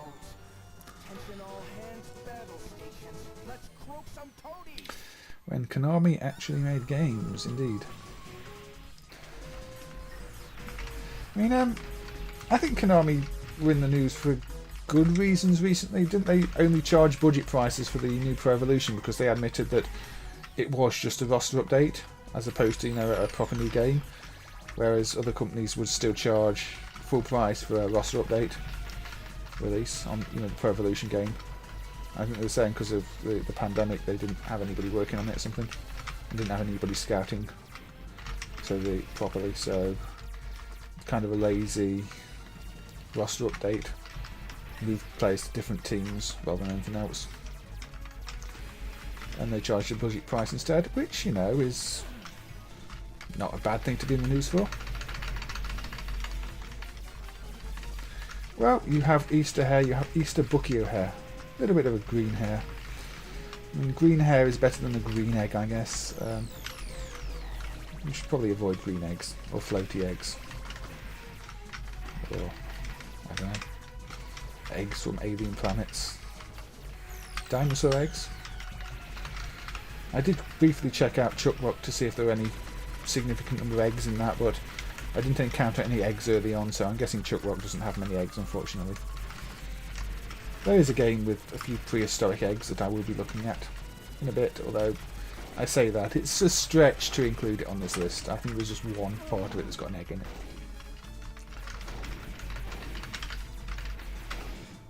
So, Space Hair. Alligator. I don't know. I used to quite enjoy Pro Evolution. Never especially good at it. It's one of those where I think it was the PlayStation 2 area ones. You could set the tactics to something ridiculous where all the players would always just chase the ball, and you had like 11 players surrounding the ball at all times. But, you could do that with Sensible with a soccer too. But I think they stopped people doing that. It's one of those games I think where the online element of it sort of made it a much less fun game because they've had to balance it much more. Same happened to FIFA, of course. My people, Alligator. That's a laugh. Captain Bucko's fixing to fry you. Now, I seem to remember this is one of the Konami games where the export markets were the primary markets rather than the Japan market.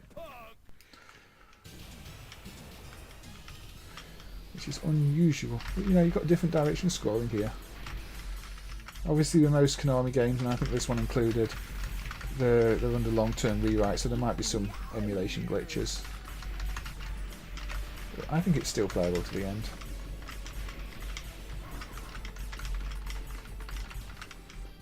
So, obviously, 4 players. You can see up top. You can insert coins for all 4 players. And Konami did quite a few 4-player beat 'em ups, didn't they? Big cabinets, lots of people stood around them. I don't know if they're the original voices. It wouldn't surprise me if they were. They kind of sound like they could be, but I've never actually, you know, watched the original show. I mean, before I played the game when it was emulated, it wasn't even a thing I was aware of. I don't think it was ever popular here in the UK.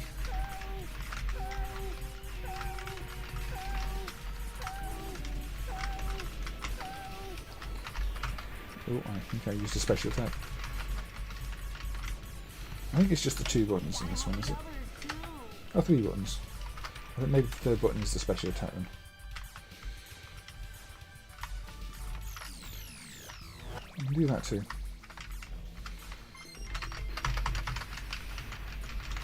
So it's got some close range mechanics there, you see. I'm beating up the ship.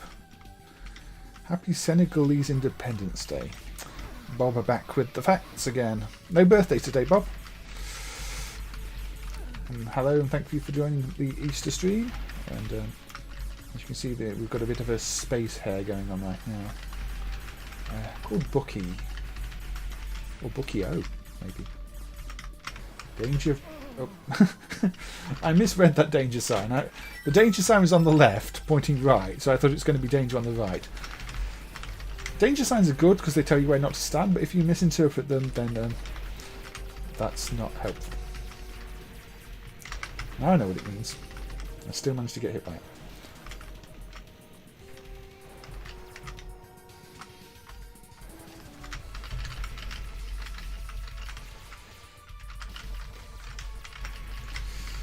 Every warning sign can be interpreted in different ways.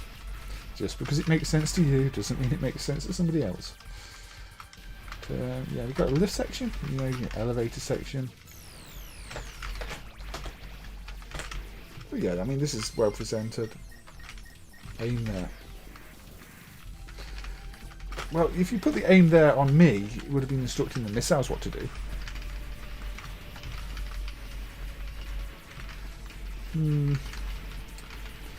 Or he did eat some bad Easter eggs. And he's feeling a little bit sick. That didn't touch me.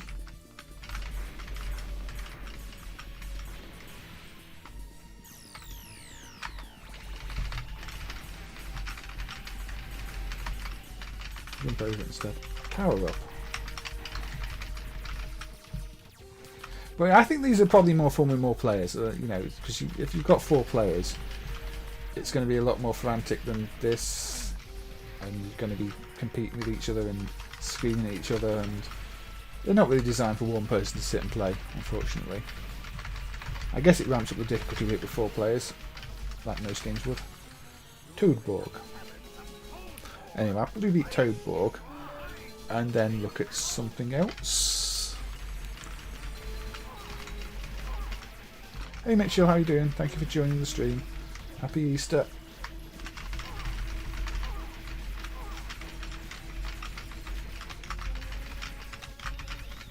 No, you got me. I'll wiggle the joystick.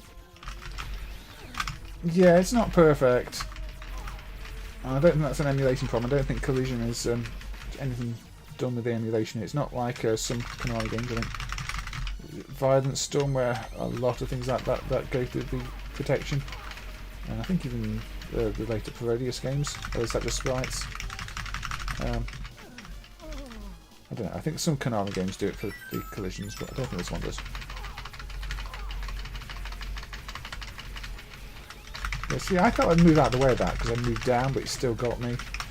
So yeah, to me the collisions are a little bit dodgy on this, or just not where you expect them to be.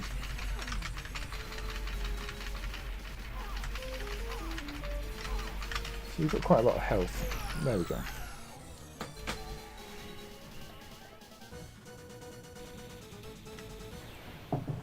Maybe somebody wants to do a collision box viewer script for this so we can see what the collision boxes actually are. Good to hear, Mitchell. Good to hear.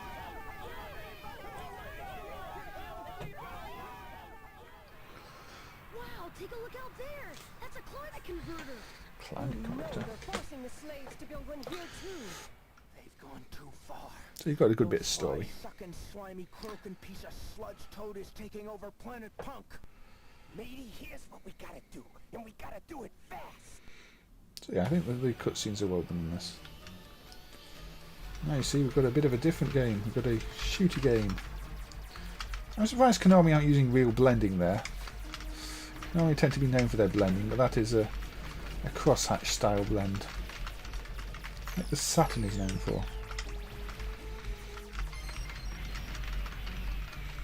A climate converter. I think we call them air conditioners, but yes.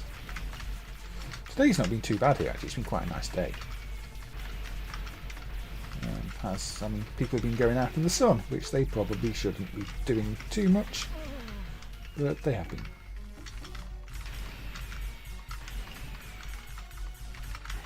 You know, you're all allowed out now, but not meant to be in big groups as far as I know, not in people's houses. And you know, I was walking around, there's quite a few parties going on because it's Easter, but I suppose that's human nature.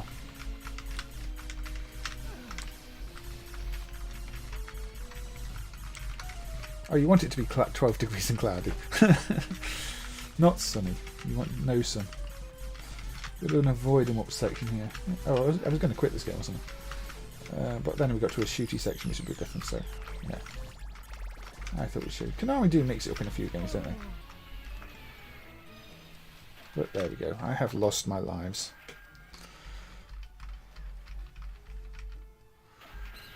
Game over. Ooh. Right, where should we go next? I think we should go with a classic Eggy game.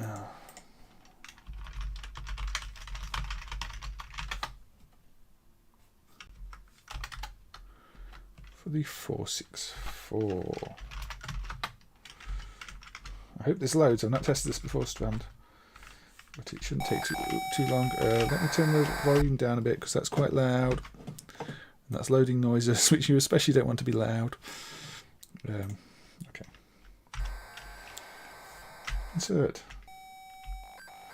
Now, I'm sure everybody knows Chucky Egg. Chucky Egg is one of those games that is on my list of really should have been an arcade game because it's got that addictive quality. Music to your ears. I mean, I like the sounds myself, but I can fully understand that a lot of people aren't going to like the sounds. Up, down, left, right, space. Right, so good old Chucky Egg. There's one player. So you navigate the levels. You pick up this. Probably too quiet now, isn't it? Anyway, there's not much in those sound effects. There's no fall damage if you fall down a platform either, like that. So, you know, that's pretty good. So many of these early games had fall damage.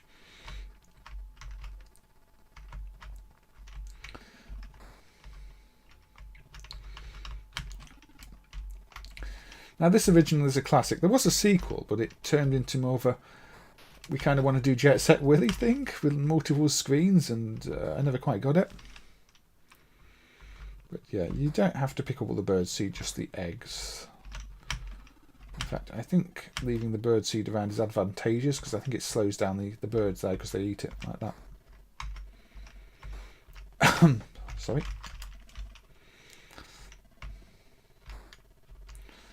But, you know, classic platform classic platforming fun, fast and smooth, very responsive controls. You can see why this is a popular game. Yeah, Chucky Egg 2 just doesn't work, does it? I mean, it kind of misses what made this popular. Whereas this is a Donkey Kong-like game, really. I mean, this is like the second stage Donkey Kong with the lift, really. If you look at the position the lift's in. Although, don't do that, that's silly. But, most versions of this are good. And CPC version is the one I had, this one. But, was it not possible to complete? Oh, I didn't know that. That on all platforms or just like one platform?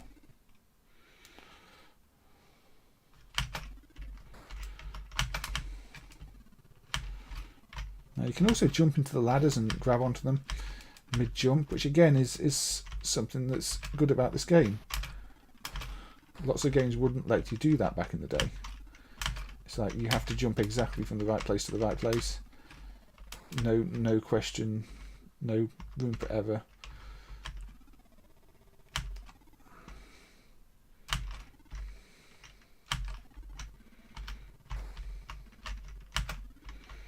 That's still a bit frustrating there, though, I have to say. Walking off the side of that is not the best part, but I'll forgive it because it gets so much else right.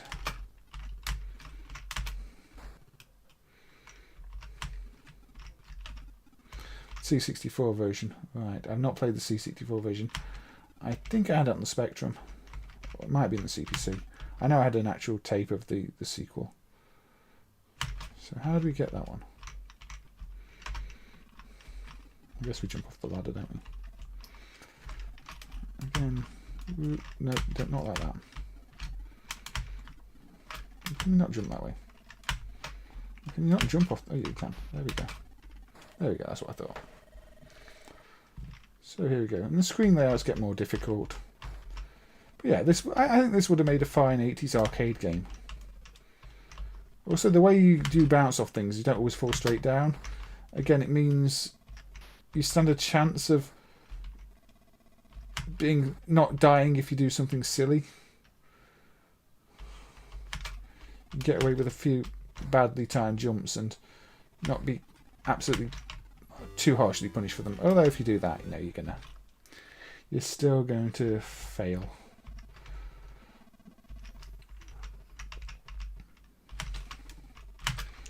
But again, this is one of those, to me, perfect Easter games. It's got birds, eggs, a cute little duck in the chicky duck thing in the corner. No, it's probably a canary, isn't it? Is it canary? No, I don't know what it is. What is it, chicken? Why is it in a cage? Can't get that one yet. I can get that one now. Oh, I missed that jump up though. I still missed that jump up. But the fact is, it's very fast. There we go. Now, stealing ostrich eggs is an unrelated prehistoric giant bird in the cage. Yes. When's that bird's birthday, Bob? Do you know? I mean, I guess it's sometime BC if it's prehistoric. A few million years. Maybe before we had calendars, so maybe it doesn't have a proper birthday. So it's a shame there's not much in the way of music or anything. There's just little tunes when you die. There we go. Little tunes when you die. I have another life. I'm not going to play more than one set of lives on this because there's not much point in doing that. No. Mistimed the jump. There we go. Game over. You only know of its country's Independence Day. When did the country become independent? Or was that sort of around the time when, everything was just one giant landmass? There we go. I actually entered Hayes this time. I know, top of the high score table. Yeah, they're henhouse Harry chicken eggs. Yeah, they probably are chicken eggs, and it's probably makes sense. This has even got a track demos. I mean, a lot of games back in the day didn't have any kind of a track demo showing you levels. again, there's just so many good qualities that went into this game that you might have missed. And it escaped from the cage there. But yeah, that's a bit of Chucky Egg, which is a very Eastery game.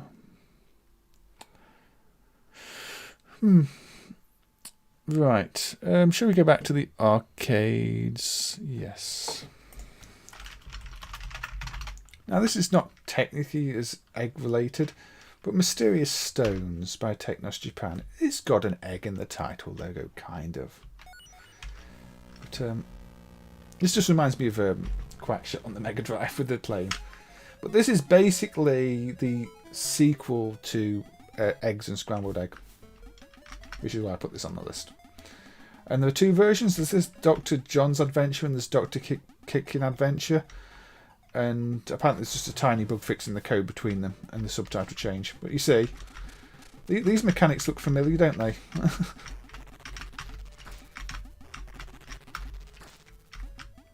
With a very Indiana Jones theme tune, but let's pretend that's okay. Well, in this case, you can just run over the treasure and pick it up. Yeah. So this is what you're saying with the chicks. It'd be easier if you could just run over them and pick them up. But in this case, they're decorative eggs with treasure inside. I do like how they took a classic game, which was, you know, egg, scrambled egg, and then came up with something that's much more than that. A lot busier. You've got this whole mechanic of them, you know, knocking you back like that and throwing you around. It's the education room, apparently.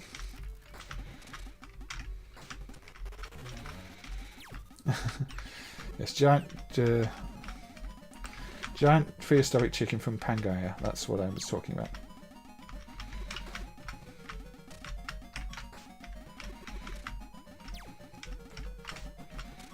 Exactly.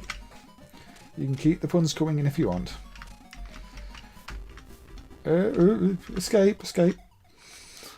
But yeah, I think this is a sequel to, you know, the Eggs game, Scrambled Eggs game. It's really good. I like what they've added to it. Nothing in these, isn't there? Obviously, it's a little less Eastery, but yeah, you just have to take it as for what it is. It's still connected.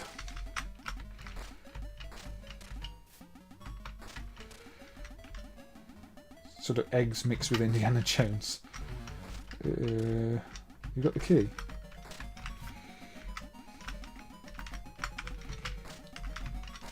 Uh-oh. Funds will cost me extra. Oh dear. No, I want to get out of here. Oh yeah, I've got a gun too. I forgot I had a gun. That's always handy. More eggs.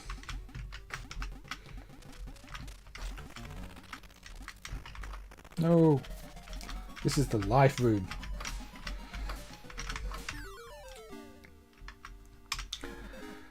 I don't want to spend too long on this one. I'll give it another credit. If you can sell. Can sell to continue. If you can sell to continue. It's spelt incorrectly. Apparently I must have cancelled to continue. I'm not sure. Oh no, I'm in the life room still.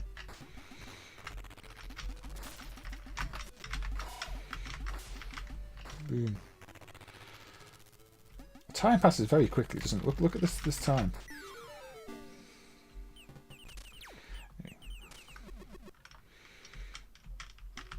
Fortunately, it's been many years since I've played this game, and I really can't remember what to do.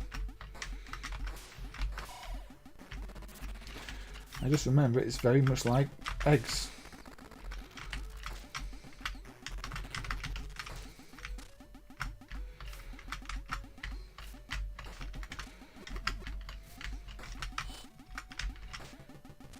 Three you see on this driver.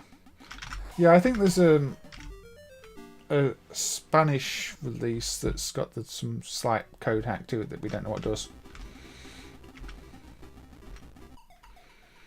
This is the room it came from, isn't it? Oh no. The question mark room. I call that fast travel. Other people might call it getting knocked into a corner and dying because, you know, you were defenceless in a corner. If you want to cancel, press kick or gun button. I will cancel. I didn't get on the high score table. Didn't even get close to the high score table. But, yeah. I think that's a Teenage Mutant Ninja Turtle statue there, isn't it? Look. Look at the little blue bandana. Blue, is it bandana? I think. Anyway. There we go. That was a sequel to the X games that I thought I'd briefly put on. Let's go with something altogether newer.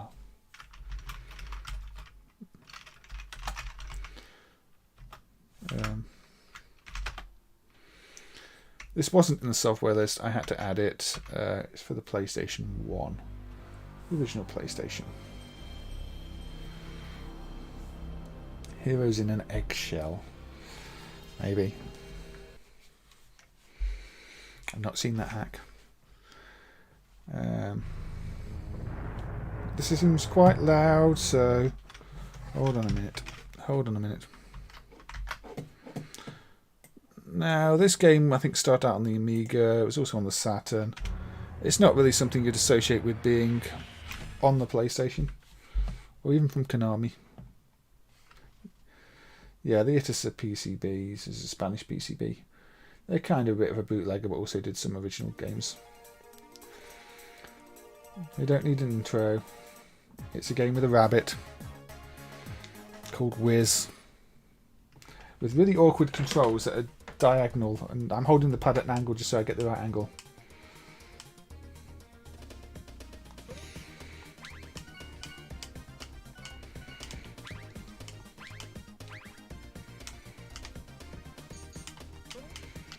Now, I've never really played this game much, so I'm probably going to play it entirely wrong. I mean, those things kill you, whatever.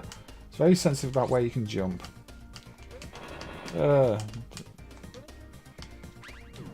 Don't get those mushrooms, they're bad. Get those mushrooms, they're good. I worked that out earlier.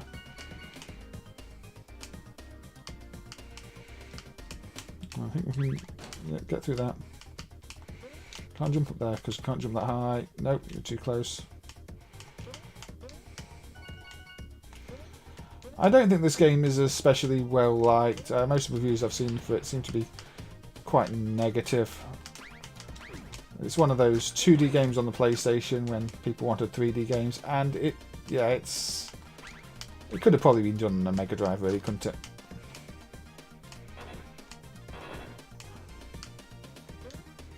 Yeah, the controls on this feel awkward. I mean, I can do Cubit. This feels like it's the wrong way around even compared to Cubit. So unless I hold the pad at an actual angle, I really struggle with it.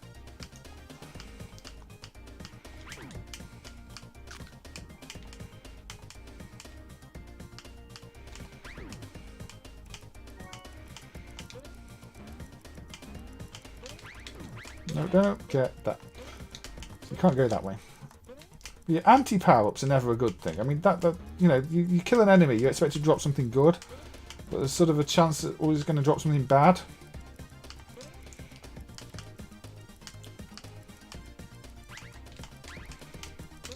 Okay, can't do much with the barrel. Okay. Oh, I can hide in a barrel. Oh, right, what have I done? Is this a bonus stage? Doesn't say bonus stage, but I'm guessing it's a race. What? Have I gone back to... What did I just do? Restart the stage? This game makes no sense.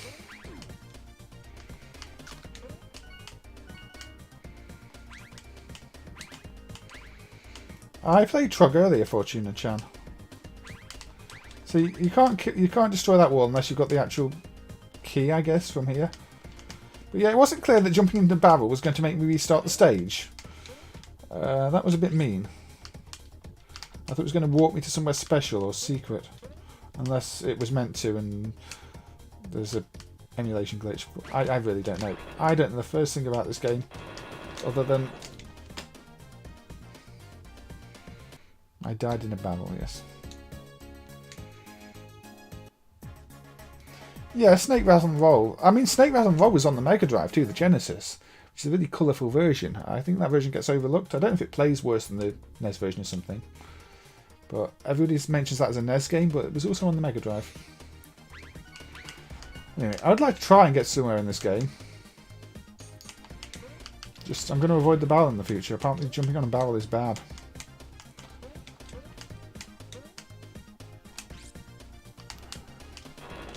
And getting trapped by those things is bad.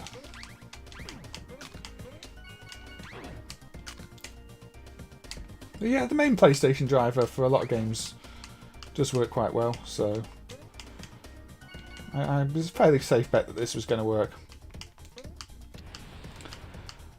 I've also potentially going to look at the jumping flash games. Unfortunately, the third one of those didn't work, which is a shame. It just sort of gets stuck on the initial boot logo. No. I noticed that with some PlayStation games they do that. I don't know what it is, if they're failing some kind of disk protection check on startup or something. But yeah, there's quite a few that do just get stuck on a logo without booting, which is a shame, but when they do boot they tend to work quite well.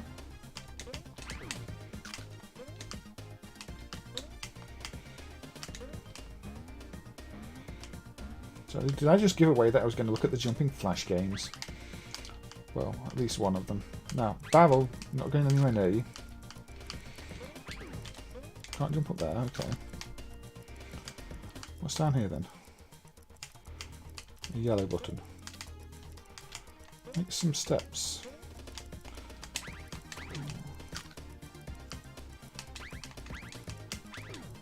No, don't pick that up. Ooh, I think I completed the level. I don't know what's with the apocalyptic bat scene in the background. I wasn't looking at the background. Oh, did you see the terrible Candyland plug and play I emulated, Mitchell? It was supported in the latest MAME release. There's literally no gameplay to it. It's entirely chance. You just press the button until you either win or lose. That's the worst plug and play I've emulated. So it's yeah, there's a bit of a shipwreck in the background, isn't there? Yeah, it's bad, isn't it?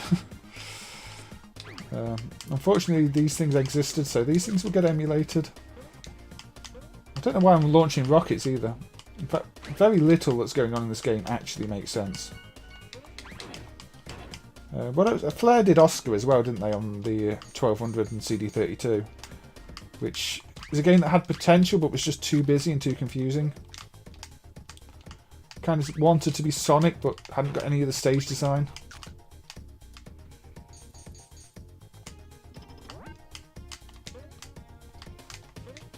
Okay. Fair enough. There's an egg! Yay, we've got eggs. No, we don't have eggs. No. No. Doesn't seem to be anything to do here. This is just two buttons as well. It's two buttons in the directions. It's not exactly pushing the PlayStation's controls. Launch another rocket. Yeah, I'll play until I die on this stage and then probably move on, because there's not really much to it, is there? No, I've got to get a stone thing for that key, stone key for that, I guess, from somewhere. So, I mean, you can see this is not really what people would associate with a game on the PlayStation. I've always said that PlayStation should have had more 2D games, but I think with this one, it would have been fine without it. You can't jump that way, you can't jump, you can only jump up there, you can't try and jump across the gaps either. It's very strict on where you can go.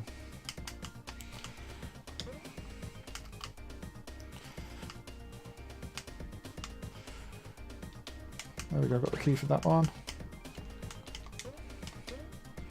Let's get rid of the egg.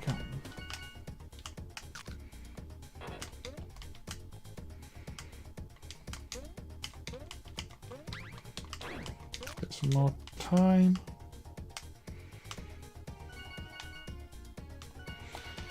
Now, I believe the CD32 version of this has a bug where if you try and boot the CD32 with the game in, it won't load because the CD32 BIOS doesn't free memory if the disk is in when you start the machine. A bug in the actual system BIOS. And this game requires all the memory, so it fails. Although, I'm not playing the CD32 version, so I don't have to deal with that. And the Saturn version's a bit buggy too. It doesn't work on some of the models. I think it doesn't... some of the CD controller firmwares don't work properly with it. So it seems to be a game that's got its fair share of issues on the platforms it's on. So the PlayStation version, I'm guessing, is the most reliable one. At least that's based on things I've read about it.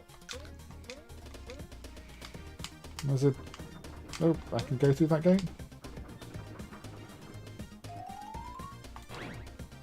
It's a very big level actually, but now it's a steel door, so I've got to find a steel key from somewhere. So this is actually quite mazy. I mean, I'm not doing a maze stream, but there's a certain maze aspect to it. Okay, let's see if I can get that.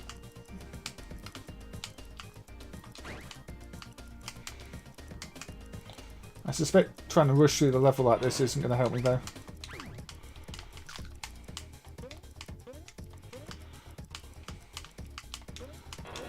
Oh. Unless you can just speed run through it. Oh, apparently I can. Yeah, everything is very similar, but apparently I found the way out.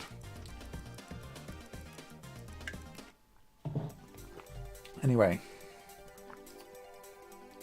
Flag bonus? Guess that's flag. I don't think it's talking about audio compression formats. I guess the next level is going to be 3-1-3, yeah. It's this theme's kind of outstayed its welcome at this point. Yeah, so it's the same thing again.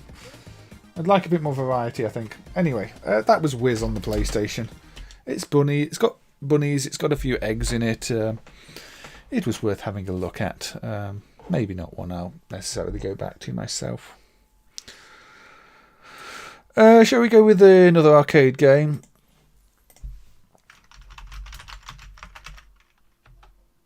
There's a lot of maze in there, yes. And with your pun there, which was very similar to the farming simulator pun. You have Candy Train for iOS, do you? I have not played Candy Train on iOS. Christian, yeah, it's a nice looking game, and it's smooth and it's fast. It's just maybe not my type of game. Here we have Jack Rabbit, a Zachariah game, an Italian arcade game.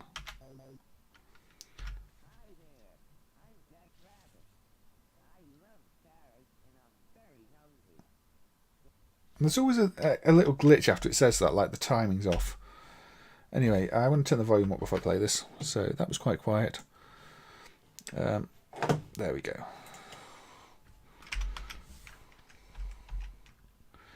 I think you can get rid of the glitch if you change the refresh frequency to 50, or was it something like, I don't know. I can't remember now. But even after adding the netless sound audio, it still does that glitch.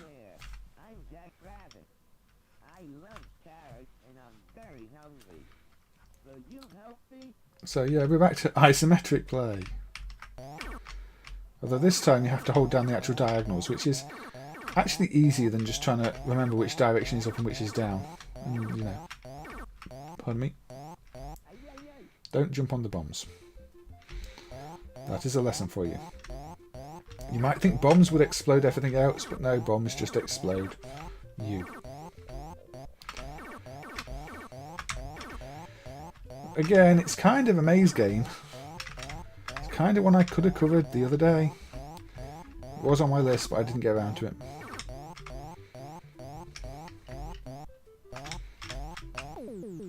There we go. Now you get scrolling level. Now if you hold the fire button, you do a bit of a further jump.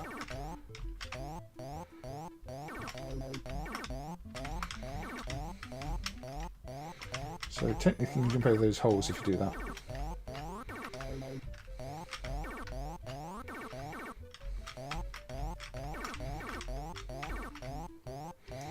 Yeah, now it's auto-scroller maze game.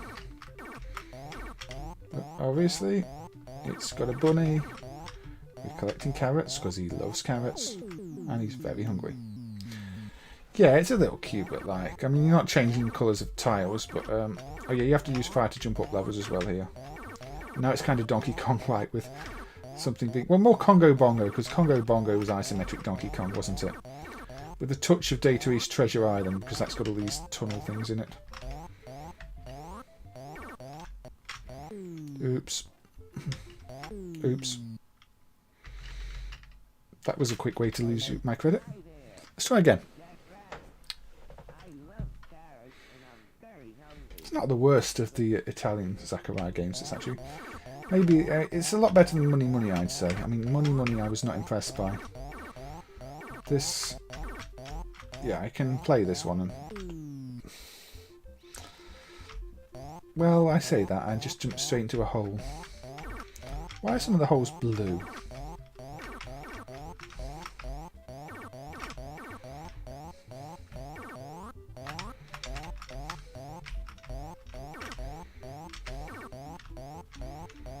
So what exactly? I guess they're wolves, aren't they? No.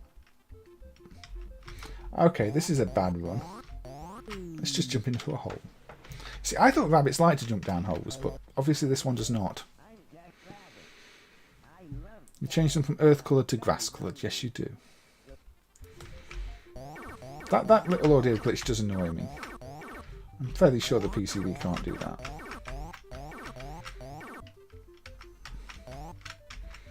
Or maybe the PCB does that if you mod it in some way. I really don't know. The problem is these days you've got people putting different crystals on boards to change the sync they run at, and then you end up with glitches like that on PCBs and people think they're correct, and it's a bit of a problem. I've seen it with at least one game that's meant to run at 50 Hz. People have modded a PCB to run at 60 because it's more compatible with their monitor. And then it causes timing glitches and... yeah. Obviously you're not going to find straight from factory unmodified boards for really anything these days. Everything's likely to be repaired in some way, modified in some way. A bit of a priority issue there with the cactus, which kills you. I didn't realise that was going to happen. I just threw away a life trying to show a priority glitch.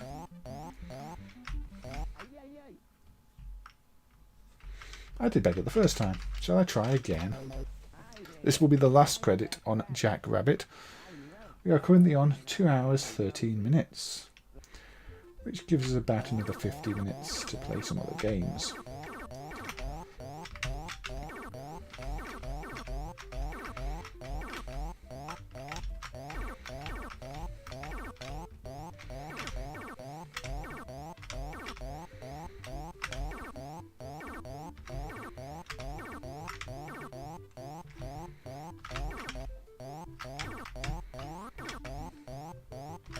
That's better.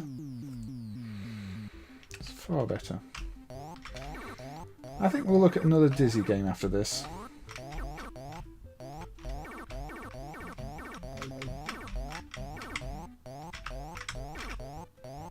Not Quick Snacks. Although Quick Snacks would be a good one.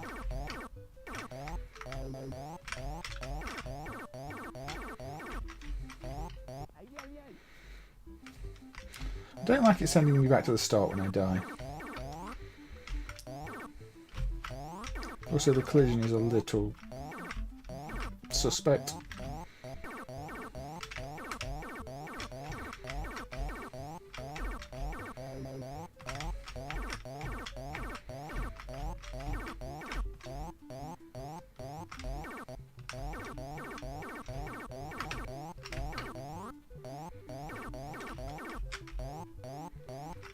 There we go.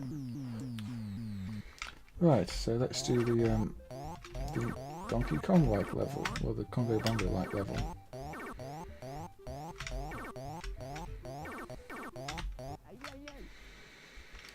And this one at least doesn't make me redo everything when I die.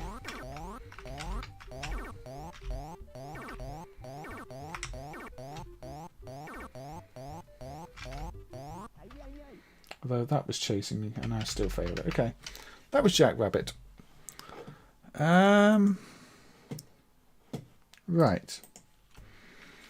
Hey.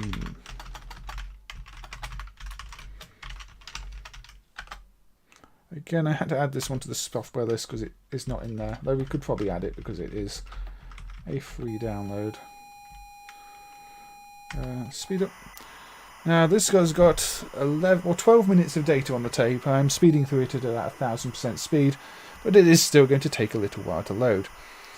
This is the official, designed by the Oliver twins, Wonderful Dizzy 8, which was released last year as a download for the ZX Spectrum 128K. And it is a game that does really push the limits of the system. I mean, it probably pushes it a bit too hard if I'm honest, but we'll see in a minute. It seems to be a well-received game. Most of the people, what people said about it's been positive. I'm not so convinced by it myself, but we'll talk about that shortly. I mean, on a technical scale, it is really impressive on a technical level what they've managed to do here. You know, you can't fault it, and I think I would have been really impressed by it had I played it back in the day. But there's a few things I'm not too keen on.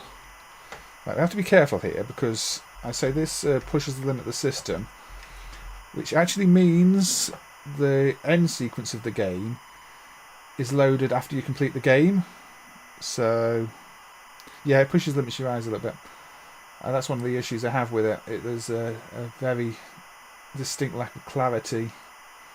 What you can pick up, what you can interact with, what you can't. Right, I have to stop the tape there, because if I don't stop the tape, it will continue loading data after the game is loaded, because you're meant to load the rest of the data for the ending. Because, again, it clearly didn't fit into memory, so they had to split it up. So you've got this animated intro, bouncy text, static image, copyright date, and everything else. So, control menu. This feels tedious, the way you've got to wait for the things to scroll to the screen. Scroll back again. Left. Right. You just want this to be snappy so you can get it out of the way. Jump. Down in a Dizzy game. Yep, because down is important in this Dizzy game. And select.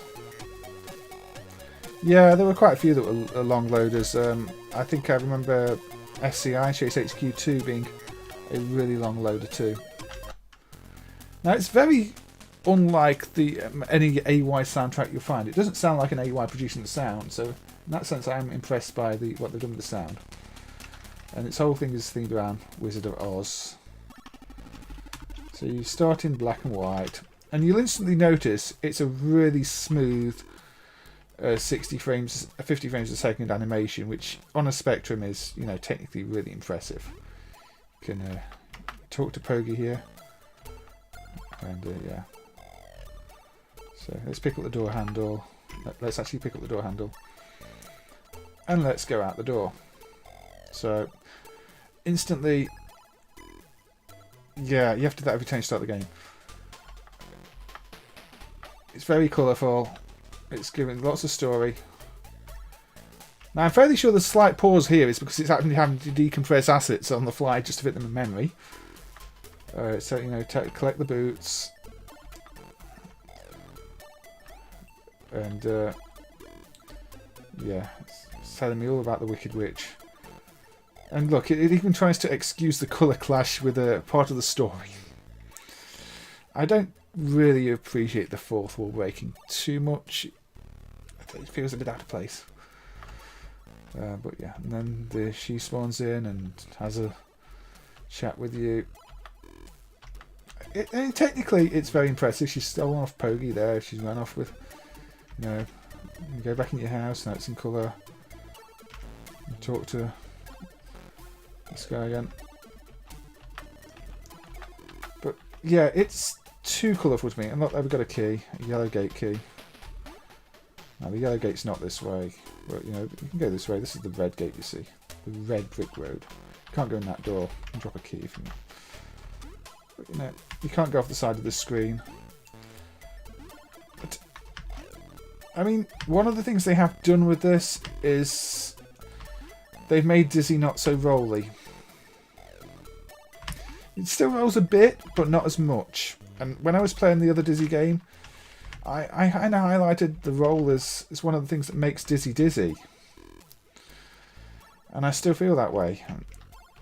This ends up feeling more like a fetch quest at times, because you're not fighting the controls in the same way. You're not trying to do the platforming action as much. You're not going to plan your jumps quite as much, because you're more under control.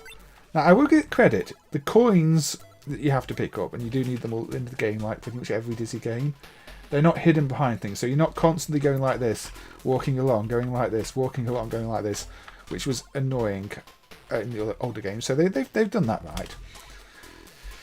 This is one of the scenes where personally I think it's too busy, because if you're used to classic Dizzy games, you know that's water. If you go near the water, you might drown. You shouldn't go near the water. But in this case, the water is in the background. It's trying to show that there's a moat leading up to the castle. So it's not even on this screen. And that's overcrowded. You know, it's lost the simplicity of the other Dizzy games in terms of the background. Technically, it's fantastic. Look how smooth the water's moving. Look how smooth Dizzy's still animating. I can't fault it. I'm just not convinced in terms of the experience that I'm getting here. And you can talk to the Jester. So actually, you know, see if you can help. But yeah, see, on a technical level, it's fine. And this is the other thing. Now Dizzy can climb. Now suddenly space. This is why you have to define down, and space. The jump becomes up. I mean, okay. And Dizzy still rolls a bit there, but not as much. And this is just, you know, it still have that. So it's not completely taken away the rolling, but it does feel like it doesn't roll as much. Yeah. There we go, you see. That's a masquerade mask. Somebody wants that later. But Dizzy's wearing boxing gloves. And now Dizzy feels like Monty Mole. I've played a Monty Mole game before this, and Monty Mole climbs up and down like this. So it feels almost Monty Mole-like. And I don't know. It's not something you expect in a Dizzy game. The Crash magazine up there. That's sort of a running joke. The Treasure Island Dizzy had, you know, magazines. They were kind of red herrings in those, but, you know, I think they had Sinclair Abuse and things like that in one version. The Amstrad version had a... Spectrum Amstrad version had magazines that were, you know, insulting the other platform. Because there was always a little bit of competition back in the day. See, you can't always climb things you think you can climb either. I mean, I just climbed a rope. And you can climb that rope from some angles, not other angles. Obviously you needed to get the coin there. But there is fall damage. They've kept the fall damage that Spellbound had. Which is probably more annoying than the whole roll mechanic. I thought the Spectrum Next version was cancelled or something like that. It's possible the Spectrum Next version won't have to load before the... see, because I've got Spacer's jump and Emma's down. They're inverted and that just feels weird. You can also sit down with down. So on a technical level I can't fault it. And the writing and the puzzles are well done. It just doesn't feel like a Dizzy game. It doesn't feel like a proper Dizzy game to me. And I don't like to say that because I enjoyed it at first, but the more I played it, the less I enjoyed it. And with this Crash magazine, it's a really colourful object. And unless you know to look for it, or know it's there, it can very easily blend in with the background. Especially with so much in the background, you can miss objects very easily. I do like the way they've got these multiple paths you know, I didn't show that properly, but you can exit the screen different ways. The arrows point where you can go. So it's not just left, right, up and down. You do have sort of in between planes aspect to it. You've got your, you know, your little you got your puzzles here. And every time you want to cross here, you have to give him something that's related to Klugots. You know, he's a band that never plays. He wants the elastic band, the rubber band from somewhere else. I should really talk to our scarecrow friend here, shouldn't I? Yeah, I can see why they've made the changes, because it appeals more to a modern audience. But yeah, yeah, if they get rid of the colour clash on the Spectrum next version, oops, see, water still kills you here. And I appear to have turned into a egg that likes to jump into the water. But, there we go. But, I don't know. So I don't want to play this too much. But I thought I'd just put it on the stream. I don't think it's a bad game. I think if it came out back in the day, I would have been really impressed by it, at least initially. I mean, it's far better than Spellbound Dizzy, and it's far better than Crystal Kingdom Dizzy. But beyond that, it's not better than Prince of the Yolkfolk. It's not better than Treasure Island Dizzy. It's not better than Fantasy World Dizzy. It's not better than Magic Land Dizzy. I don't know if it's better. Is it better than the original Dizzy? I like the original Dizzy for different reasons. The original Dizzy doesn't really fit in the others because of the gameplay so different. And all the spin-off Dizzy games, again, Dizzy Down the Rapids, Panic Dizzy, Quick Snacks, Fast Food. You can't really compare them directly. Although I'd still probably ultimately prefer to play a lot of those over this, because it's one of these where the more time I've spent with this, the less I've kind of enjoyed it. I think the score glitching there is probably a main issue, by the way. It seems to be alternating between 9,000 and 9,500. Unless I'd broken it somehow. I don't know what was going on there, to be quite honest. Again, technically it's really impressive. They've made good use of all the attributes to create lots of colours. But how much of it's helped the game, and do the gameplay changes really make it a better Dizzy game? And I think I would have just preferred something a bit more traditional, maybe the Spellbound Dizzy engine, but with a far better map layout, not the whole tedious grabbing of boulders, taking them backwards and forwards. The constraints the original Dizzy games existed under, with rolling, with not having the climbing mechanic, that they were what defined Dizzy as Dizzy and stopped it just being a plane, go from A to B, B to A, B to A. You know, it feels a bit lacking in that sense to me. But I can't say it's a bad game. It's not a bad game. It's just, to me, not a Dizzy game in the traditional sense, and didn't grip me the same way. I can go back now and play Magic Land or Fantasy World and enjoy them start to finish, or Fantastic Dizzy on the Master System, which is one I would like to have a look at maybe next, actually, if we were doing Dizzy games. So yeah, I'm going to exit this and have a quick look at what is my favourite Dizzy game, which is Fantastic Dizzy on the Master System. So this, to me, is more of a modern Dizzy game. Obviously, it's done on the Master System that has entirely different constraints to a Spectrum, but this is, you know, your top tier Dizzy game. And I picked this version over the Mega Drive version, actually for similar reasons to the ones I was just discussing. Everything's a lot clearer on this version. You've got the Mega Drive version of this and the Amiga versions. They've got fantastic, colourful rainbow backgrounds, but they get in the way. Whereas this Master System version is clear. You know, you've got your nice red looking apple, you've got your white stars you pick up, your keys white, you can go and see it up there. Everything is clear. It's not visual overload. Also, the music's really good on this. I love the 8-bit style music. You've got your stars. Again, this has not got hidden stars really. The stars are all visible. They're sometimes tricky to get. This is a huge game, by the way. I've completed it, I think, once or twice on the original hardware without saves. The first time I completed it, I remember I almost completed the day before and then there's a power cut. Because there's no safe facility, there's no password facility. You do this in one sitting, or you don't do it at all. But, oops, I'm dropping stuff. This is... We've got the scrolling here too, which they couldn't do on the 8-bits easily. You know, the home systems. You got your foreground, background. You've got the trees in front of you. Can't get past there yet. And things that kill you tend to be obvious colours too. I mean, that's going to kill me. It's obvious colour that's going to kill me.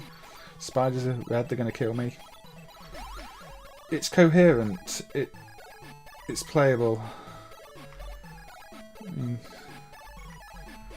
don't drop things behind, you know, trees because you can lose them. But minor thing. If you're stupid enough to drop something behind a tree, it's your own fault. But this combines elements of all the other Dizzy games, by the way, including the mini games. There's a Bubble Dizzy section in this. Oops. And it's Master System 2-button controller. I'm just a little bit out of practice, but if you want to play a Dizzy game, I would still wholeheartedly recommend this one. That's the... I'm pressing the wrong buttons. I'm running around. I need the ground... Oh, don't jump into spiders. I need the ground elevate, the ground floor key. I don't know where it is. You got your little mine. You got your minecart section in here if you go further down into here. And the dynamic music as well, that's really good on this. The Grand Dizzy's elevator. So it doesn't change the music immediately when you move between rooms, but the different scenes do have different... Is this the... No, this isn't the elevator thing, this is something else, isn't it?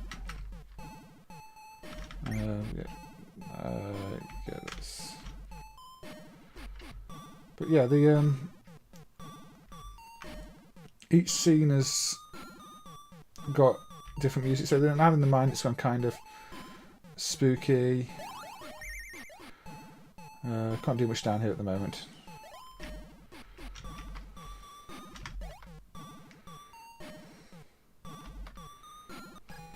So let's leave the keys here. Now, if you leave too many items in the same place, which I'm going to try and do here, it does get a bit flickery because of the sprite limits. But again, it's not fatal. It's just what you expect from the Master System hardware. You see, it's flickering a little bit, but it's acceptable. Volcano's bad. It's a big game as well, and the map wraps around on this, which is one of the also the really good things. You can plan your route multiple ways to where you want to go. Machine wrench. Yeah, and it scrolls. And it's got decent rolly Dizzy controls that feel like Dizzy. So I don't want to go into the water just yet. There's the pickaxe. That's for using the mine. I keep pressing the wrong button to close the menu. This is just lack of practice. So yeah, I mean, I can jump in the water without dying instantly, but I'm unhappy because I can't breathe. And I will start to lose energy very quickly because it's a bad idea. Unlike, say, Treasure Island, where if you jump in the water, you lose your only life and it's game over if you've not got the snorkel.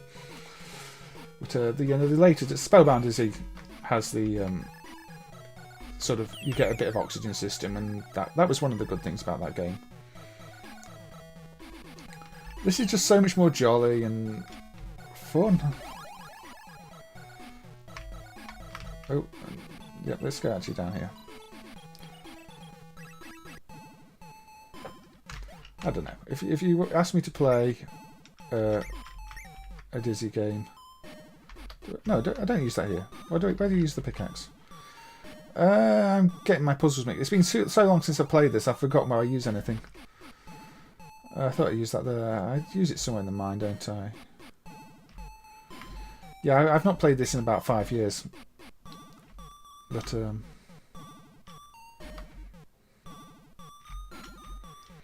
anyway. It is my favourite game, but even then... My favourite Dizzy game, but even then it's very easy to forget exactly what all the puzzles are. And it's got the day-night cycle as well. I didn't mention that, but Yeah, it's one of those games where it will cycle from day to night. Again, a really nice touch. Music changes when you come up here.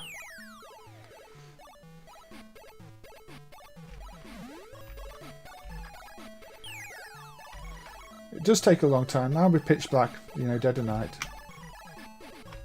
I can't use that lift yet.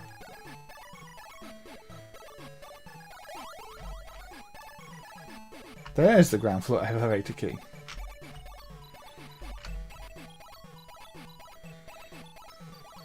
But,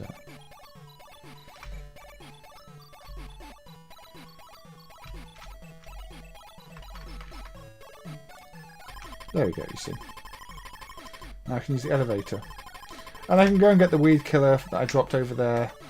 And look, Dizzy smiles when he's done something good as well, so you've got the range of emotions, and it got the important things right. You can't climb ladders. So some things are exactly where you need them. But still pressing the wrong button though. But yes, Dizzy, classic egg game. Now you got the outer world music. There we go. Again, that's a puzzle that you found in an earlier game. You used the meat on the pig thing. Heavy bag of gold coins. Wonder who wants that. I've not played that Pikun Iku. But yeah, I mean, this is the Dizzy games are your classic fetch quest games, but they still have the platform element to them. This is the really nasty part of this one in terms of the jump. You know, it's so easy to die there. When I was doing the completing the game back in the day, I would sometimes go around the whole map just to avoid that jump, because that jump is heart in hand moment. You get your little slide puzzles as well. Nobody likes slide puzzles, but you can get bonus lives from doing slide puzzles. Well, switch puzzles, you know. It's not really a slide puzzle, is it? You just switch pieces. You are sliding them, but it's easier than a slide puzzle. And it's got mini games. It's got a bubble dizzy section. It's got a dizzy down the rapids section. But to me, if you ask me what the best game on the Master System is, it's this one. Easily the best game on the Master System. You know, I really can't fault it.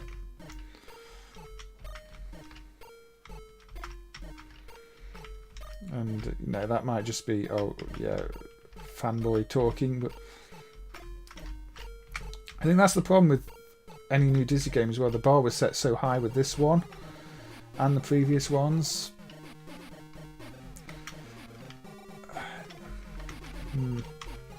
There we go. Did the slide puzzle, got an extra life. Nice little animation there. I have never seen an egg climbing a ladder. I've never seen an egg doing a lot of things, but Dizzy shouldn't climb ladders or ropes. Umbrella. Different music up here, you see? Nice jolly music. Can't get past you. I wonder what you need. You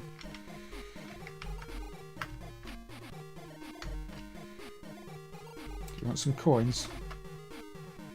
There you go. Paid the toll. Now he's gone. Now this is a nice little map section actually, because this is like the wonderful Dizzy where it's got the in and out of things. But you've got your overworld map here, so you can see how the streets all link up. So it's a little bit more complex than that, but it's also logical. You can easily get from where you want to be to where you are to where you want to be. Now you see this is the Dizzy down the rapids section. I talked about having the mini games in here, but you know, Dizzy down the rapids is sort of a tubing clone. And this takes that and puts it in this game, where you've got to collect the stars while you're going down the river.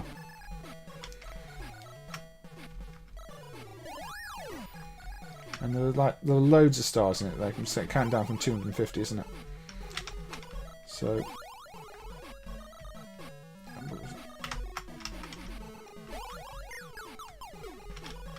ooh. I've got quite a lot of damage actually. I should be a bit more careful. Anyway, I'm gonna, after I've completed this section, I'll move on to another game, because I could be here all day playing this, and I don't think people want to see a long play of Fantastic Dizzy while I remember what all the puzzles were.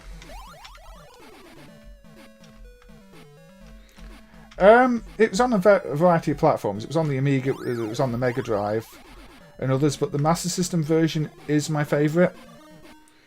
I mean, it was exclusive to the consoles. It just incorporates elements of all the older games. But, this is just my favourite version for the clarity, for the music. Okay, I mean, I've shown that. I will briefly show the Mega Drive version, which is a lot more colourful. But you could easily argue this is the superior version. Yeah, Dizzy Down the Rapids is standalone on the Spectrum and the CPC. See, this is really fancy presentation. But to me, there are too many colours. There's too much going on. And the music's not as good. It's not quite as jolly. Press the right button first. And the inventory system isn't the same either. I prefer the way the inventory system works on the Master System.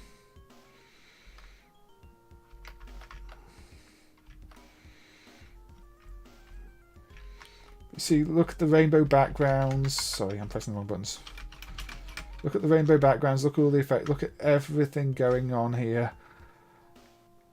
To me, this is visual overload with this version. And I just don't like it as much. And the Amiga version is very much like that version. So the Master System version is definitely my preference when it comes to that game. I don't want to put people off playing Wonderful Dizzy, by the way. I still think it is worth playing. It's just, to me, it only just manages to be better than Crystal Kingdom. And it's a shame.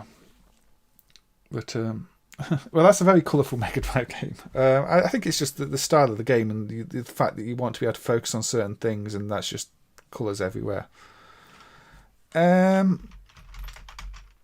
Let's just go off on a prehistoric tangent and smash some eggs. Now, this is BC Story from Semicom, and it has possibly the most ridiculous intro I've ever seen. Once upon a time, our ancestors introduced that lived erect a tribe to centre of greatest patriarch, the method of elect. Okay. Yeah, you see.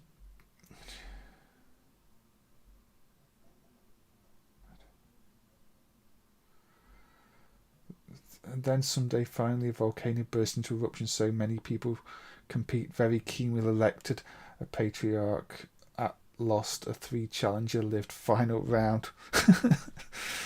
Yes, Custado. Yes, indeed, I will.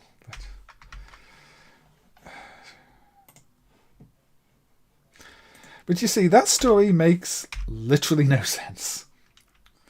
Basically, when there's the volcano erupts, there's a sporting contest.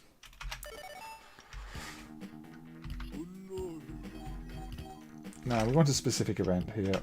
That was the event, we've skimmed past it. There we go. Now, this event is called Hatch Baby. It does not involve sitting on eggs, which is traditionally how you would hatch them, but apparently you hatch babies out of eggs by karate chopping them. And you hurt your hand if you don't do full power. Also, rock eggs.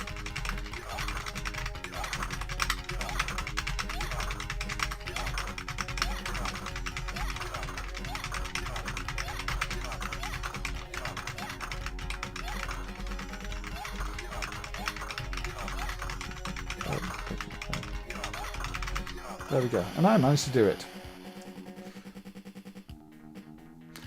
And that's really the only thing with eggs in this game. I mean, there are other events too. There are some.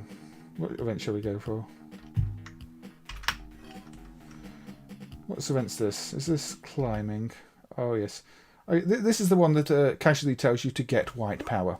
It's just generally not good advice, is it? I think it means, press the button when the power meter is in the white.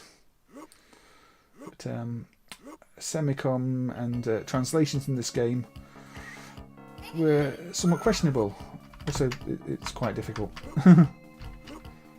This is a sort of press at the exact frame thing.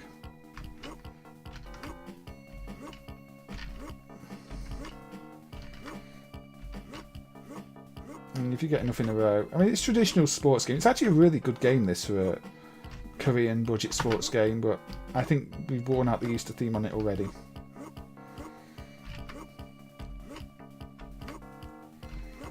I'm getting nowhere near the record. Look at this.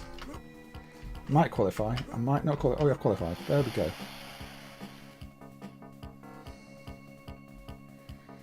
You get a second try even if you qualify. Anyway, that's BC's story. I'll probably look at more another time because it is actually a pretty good game.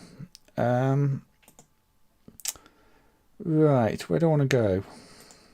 Shall we have a look at a game with some chicks this time? Flicky. Sega's famous Flicky. This seems like an Eastery game to me because, you know, you're collecting all these chicks and, well, the Pew Pew.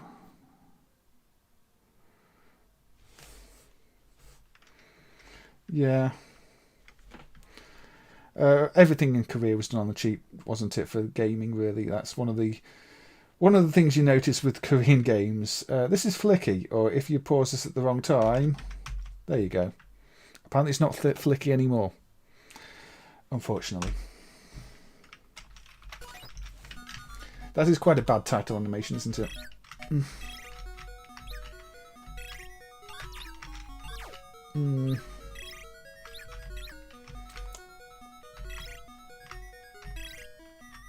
No, don't do that.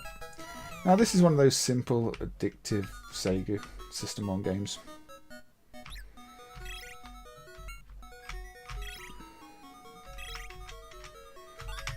Which apparently I'm doing really badly at.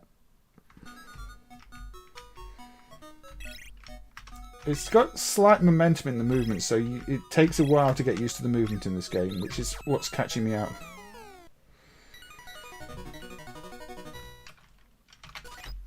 Yes, I am aware that I failed, thank you.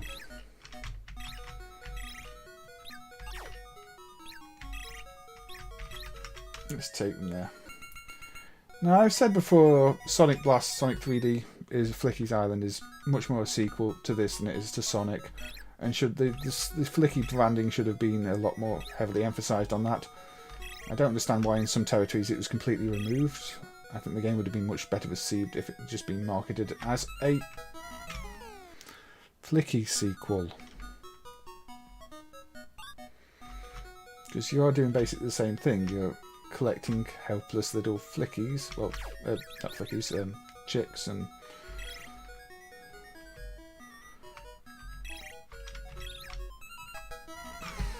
Okay, I'm worse at this game than I remember.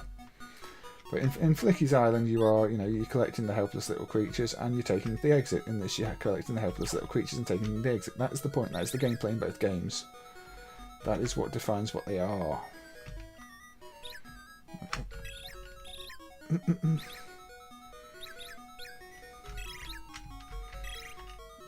Okay. Even my attacks on the cats are not coming off here.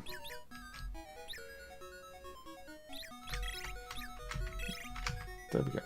Well, I'm not going to get the all flicky bonus, all creature bonus. Or pew pew, whatever they were.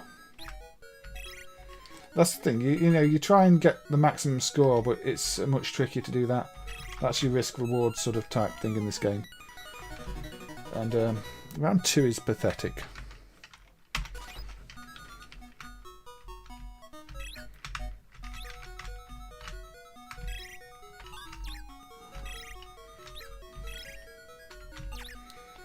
It's one of those games where once you warm up to it, it's much easier, but the initial... Say, I did the first stage there without problem, but the initial, you've not played it in a year or so, rust does affect your general play on this one. So it's always a good idea to know where the little benches are so you can stay armed as well. Nope. Nope. I do like the way you've got the trail and it arcs around you, though. It's a nice animation. Just to see the trail of chicks behind you. Look at them flapping their little tails. I'm just concentrating on the nice animations to distract from the fact that I can't play the game. Study the nice animations, not my pathetic attempt at playing it. I can't even jump to the high platform.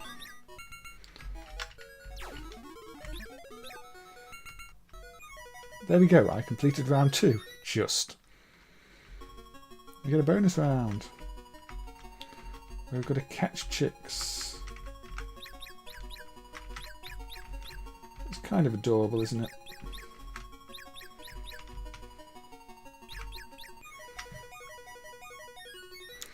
We are on 2 hours 50 minutes. And look, we got to change the scene.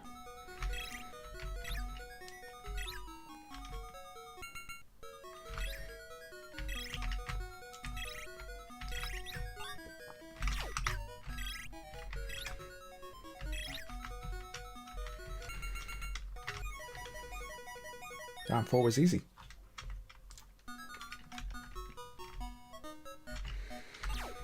But yeah, I think Sega could have done more with Flicky. It did make a few guest appearances. One of the power-ups in Blocks, the Tetris game, is a Flicky. But overall, it's another one of those IPs that I think Sega really wasted. You'll never unsee the U now. No, it's slightly unfortunate, isn't it, Matt?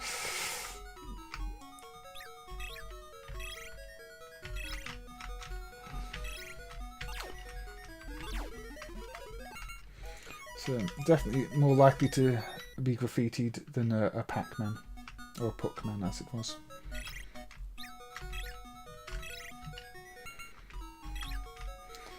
This gets kind of mazy here, you see. I wouldn't call it a maze game, but this is definitely a platform game. But there are mazy elements that I could have maybe considered in the streams from yesterday. See, I'm actually doing not too bad now. I've sort of got used to the controls. I've got used to how fast everything moves. But about this time, I'm going to turn it off again. Although this is tricky. Look, we've got to get the patterns right. The bonus rounds get tricky. Ooh, so no perfect on this bonus round. Anyway, this was Flicky. You've probably seen Flicky before. It's got cute little chicks, and it's kind of Eastery. This isn't all going to fit in a 3-hour stream, I tell you that much. Okay.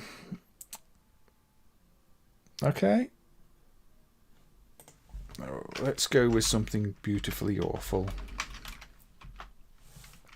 Scenario versus Max 25 in 1. It's full of jungle attack games. This one's marked as not working because I think some errors. Birdiy Nest, everybody's favourite. Alright, Costado, thanks for joining. It's been nice having you in the stream. I'll have another chat with you. So enjoy the rest of your evening and day and everything else. So I'm ready. I'll press a button. Now you have to balance the bird while collecting the eggs. And avoiding the golden poops. And don't let the bird get too far away, otherwise you'll drop the bird. This is a game found in many of these NES-based plug-and-play units. It's a very simple balancing game. You know, with kind of an irritating little tune. I think it's even on some non-NES hardware things from memory. I think there were attempts at porting it to some other platforms. But, yeah. It's kind of a bit dumb, isn't it? It's not the best game.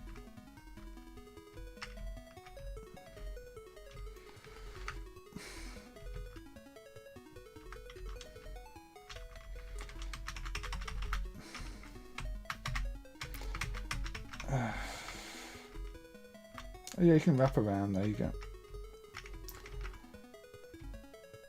It's not. I've got 10 lives apparently. You know, if I need 10 lives. Anyway, yeah, I don't think we need to look at this much more.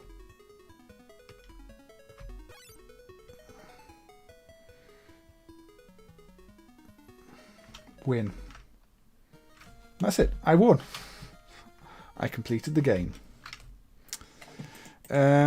Yes.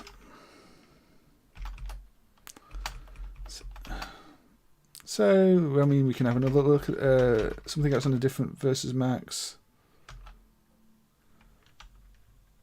This is the Video Maxx Extreme 15-1 with Speed Racer. We're not looking at Speed Racer.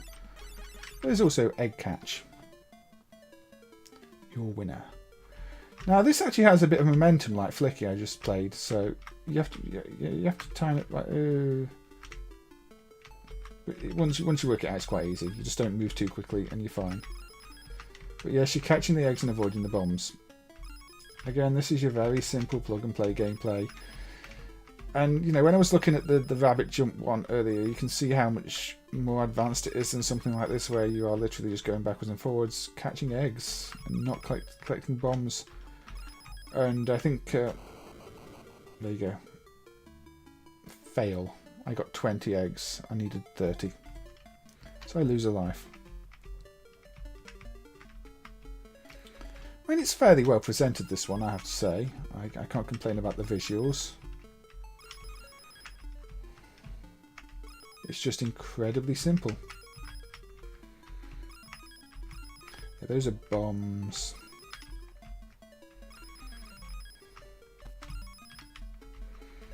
They explode. You don't want to cook those. I don't really know what kind of omelette we're cooking here anyway, because this is a lot of eggs, and those are quite big birds. It's also quite a small pan. But I won't question it.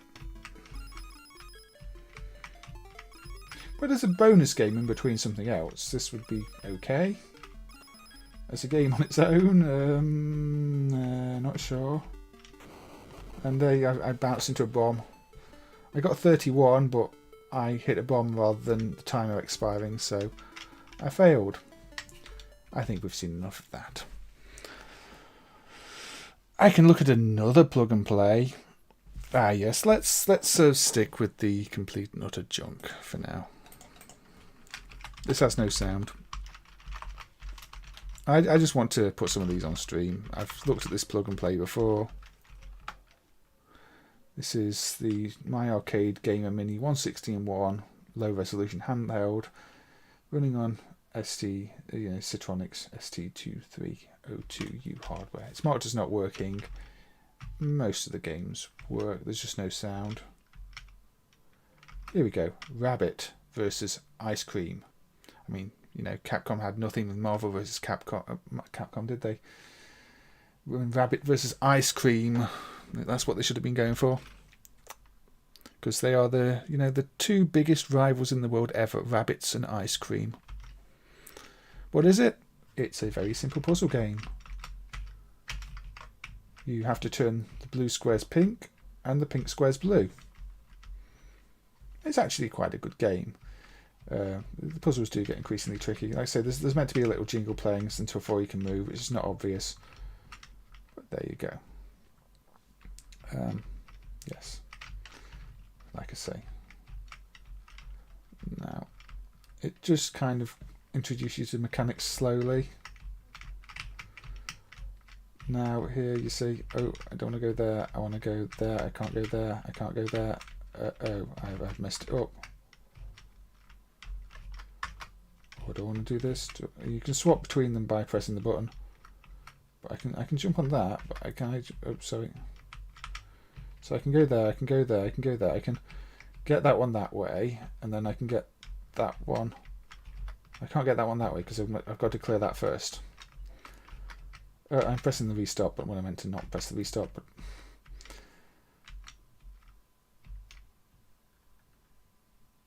Whoa, okay. Nope. I've forgotten how to do this level. I think you go like that, and then, yeah, you can move that there. Okay, that's easier than I was making it look. So stage 5, you know, it continues like this. I'm assuming it's one of those games that is going to get, as soon as you think it's going to actually be a challenging level, it probably ends, because most of these are really short games.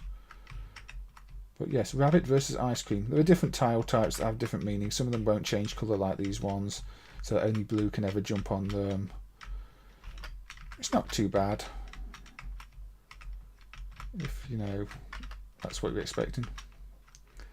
I can't jump on those ones. I can't jump. Yeah, you know, Rabbit versus Ice Cream. And curiously, Rabbit vs Ice Cream would also appear on the high resolution version of that handheld, or the newer version was high resolution, which is the set name. There's this one. Now again, this is marked as not working, but if we scroll, there's lots of Rabbit games. There's an excessive number of Rabbit games in this unit, actually, if I think about it. You know, you've got the Receive Eggs, that's an egg game. You've got this Rabbit character. You've got another. You've got Chicken's Eggs. This is like the perfect Easter handheld, really, isn't it? Maybe I should have played just games on this. There, you've got 3 rabbits with a Bugs Bunny ripoff. But the one I'm looking for is Rabbit Eat Ice Cream. They've renamed it Rabbit Eat Ice Cream from Rabbit vs Ice Cream. But it's the same game with high resolution graphics. But they recode it entirely for Sun Plus hardware for these newer units. But it's the same game with the same puzzles. Just looks a bit better. Yeah, but I don't want to spend too much time on these, but as far as these units go, if there's one game in them that I think might be worth playing a little bit, it would be this one, because I kind of like these simple puzzles, and this can keep me occupied. So it's not terrible. I'd like to get the sound emulated them at some point, or hopefully somebody else will get sound emulated, because I'm really bad at sound emulation. But yeah, there's that's probably, of the things in those units, one of the few that is worth checking out. Now, I'm running low on time. Let's have a look at a NES game. This is often considered like one of the best shooters on the NES. This is Gun Knack by Nexoft. Pardon me. Now, why am I picking this one? Well, config.sys down there. Now, it just looks like a fairly ordinary space shooter, doesn't it? But in fact, you'll quickly see that the enemies all have a kind of rabbit bunny theme. With different bullet types, different weapon types, yeah, you see? Explore what you've got. Not so much yet, but we'll get them in a minute. There you go, that's a bunny head flying down.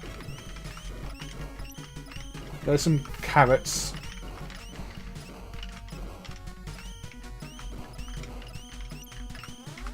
More carrots.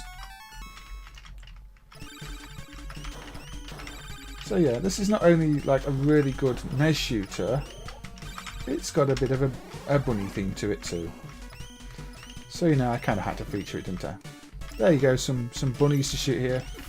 Mechanical bunnies. I'll probably end up doing an extra a bit more on the stream, because I think I've got a few more things I'd like to cover before I close it off. Yeah. So we're fighting an army of robot bunnies, it would appear. And I know there are bunny-themed bosses and everything else in this game too. If you've not played Gun Knack on the NES, yeah, play Gun Knack on the NES.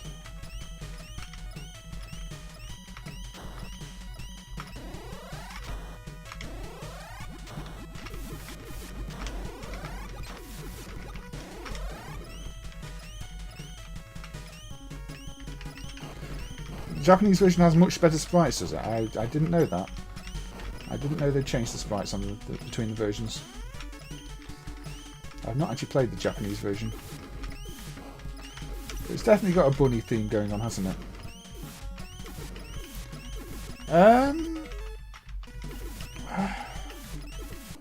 I guess it's possible the land stuff in Super Monaco be emulated. I mean, we've seen other Sega hardware where the network connection's been emulated, haven't we? I guess, I don't know if SailorSat's ever looked at it, or if she's just ignored that hardware. I mean, I'm not the best one to ask. I mean, you might want to reach out to SailorSat and ask. Hey Casper, thank you for joining. I I think you've got about another half an hour of the stream left. It's one of those games where the Japanese version is vastly superior, is it? Okay, I'll keep that in mind. I've only played this version and only played it briefly, but enjoyed what I played of it. I'll have to check out the Japanese version. I might check out the Japanese version on another stream.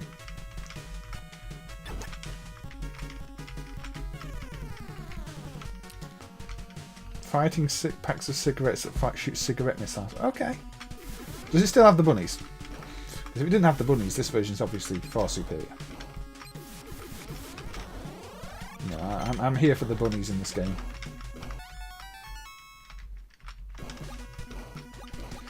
It is a really good shooter. You don't expect this on the NES.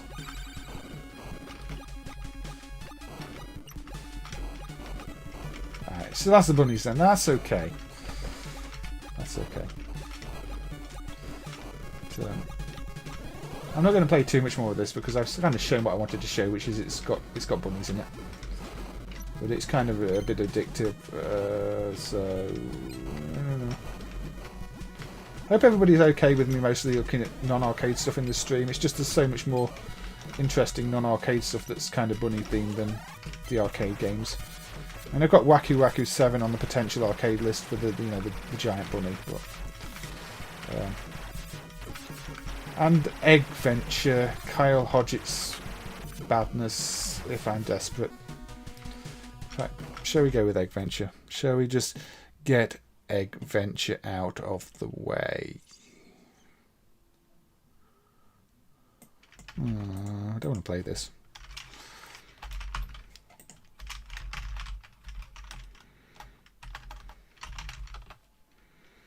Inanimate objects of Earth and bunnies rise up to attack the humans. Eggventure.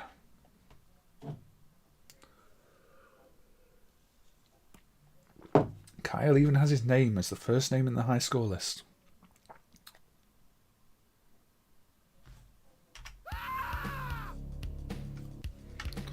That's a scream. I'm going to turn the volume down a little bit because it's quite loud.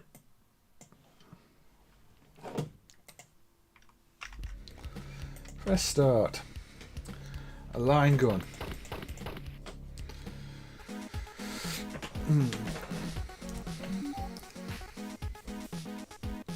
Bad.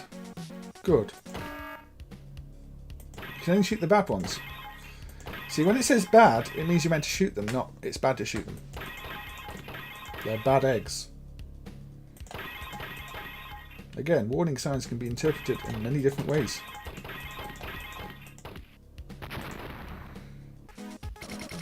I didn't shoot enough eggs. Bold's basics. Die egg, die egg. It does say shoot.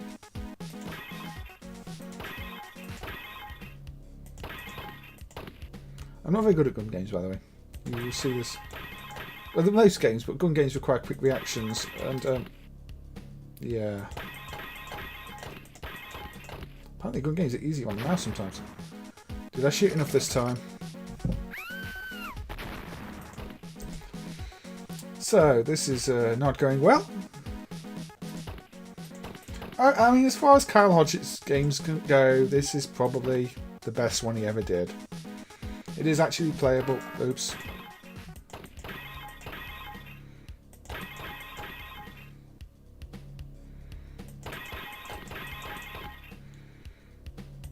Oops. I'm shooting the wrong things.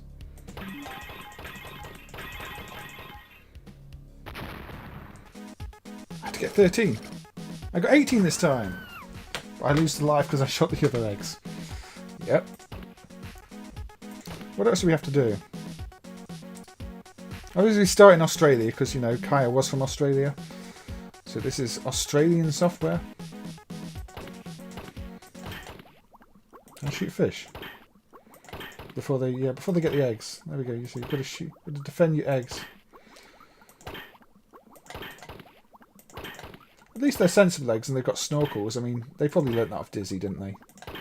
They probably played Treasure Island Dizzy and thought, yeah, I better have a snorkel if I'm going underwater. Oh dear. Somebody should remake this with the Dizzy graphics.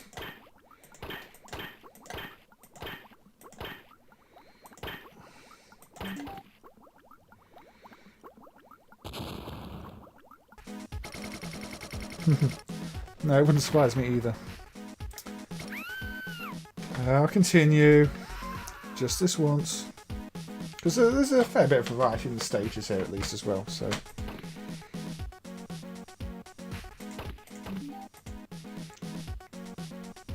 Shoot, bad.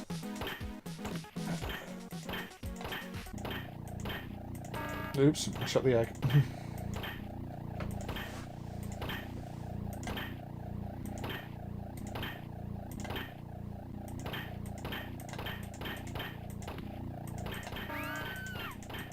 Oh yeah, the eggs got spiked as well. I forgot that.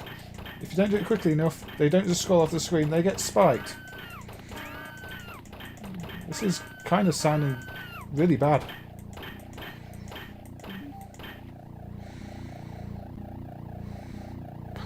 That was almost traumatizing. 50? Apparently I did 51. Oops.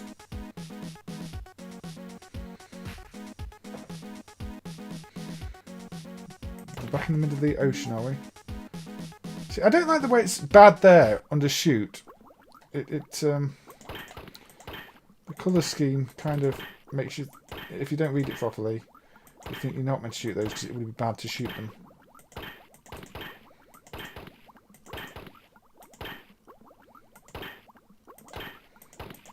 But yeah, this is not awful. I mean, before it was emulated, a lot of people did ask about this one and when it was going to be emulated. So, I would say, as far as, you know, gun mini-game things, point-blank rip-offs, whatever you want to call them, go, this doesn't actually do a terrible job, which is surprising.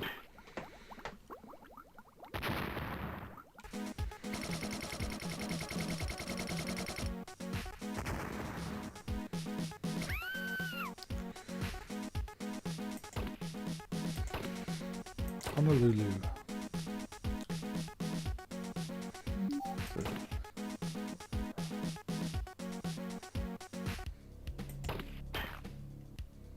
I kind of like to see them crushed.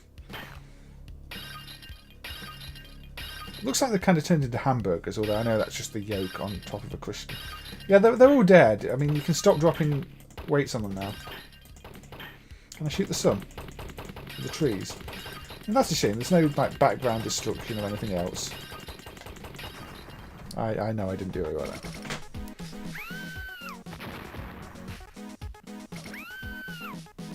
No, I will not be continuing.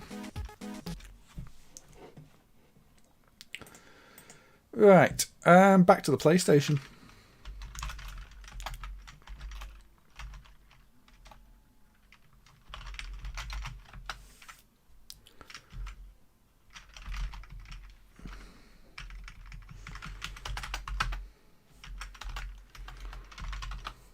What's it called?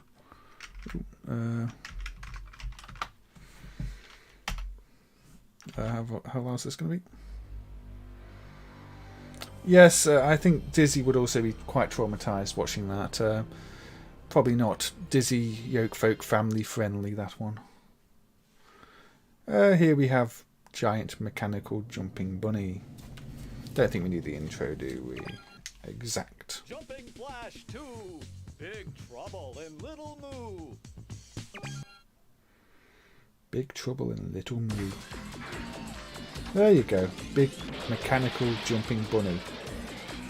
With a very Katamari-like look to the whole thing.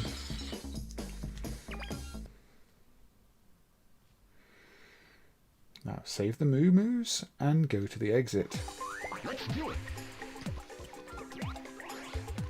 So it does handily tell you where they are on the radar. It's got nice, you know, it turns the sound down when you're underwater. To, you know, let you indicate you're underwater, which is a decent little effect. But yeah, you jump around, first person. It's a first person jumping bunny simulator, basically. If you've not played it before.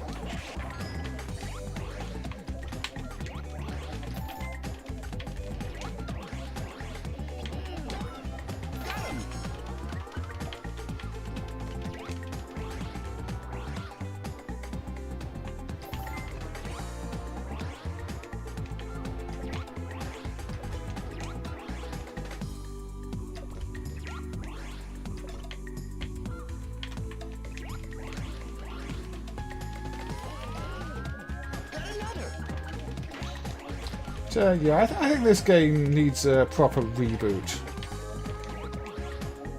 I really like it, actually. You know, it just seems to have been forgotten. The third game, unfortunately, didn't seem to want to boot in MAME. But yeah. I'll go now. There's one left somewhere. I can't remember where it is. Up there.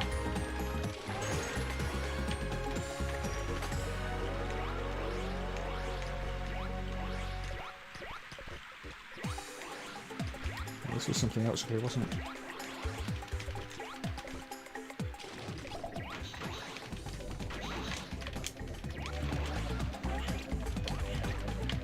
Trying to get the power up in the middle of the thing and failing badly. Oh, it's over there. Okay. Ooh, you get a good sense of height on this too. This is one of those games I wish had been done on like the PlayStation 3 with 3D glasses support. I think it would have really benefited from it. The whole height perception. There's the exit. Ooh. Yeah, if you've not played Jumping Flash before, it is one of those series I would highly recommend. It's just been a lot of fun. And obviously has a bunny in it. I'm going to play like 2, maybe 3 stages. We'll see how it goes. I mean, I've not really extensively played this in MAME before, so I don't know if it holds up the whole way through. In theory, it probably does.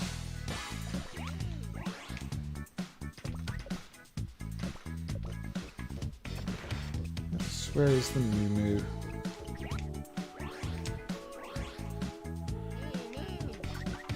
Got him!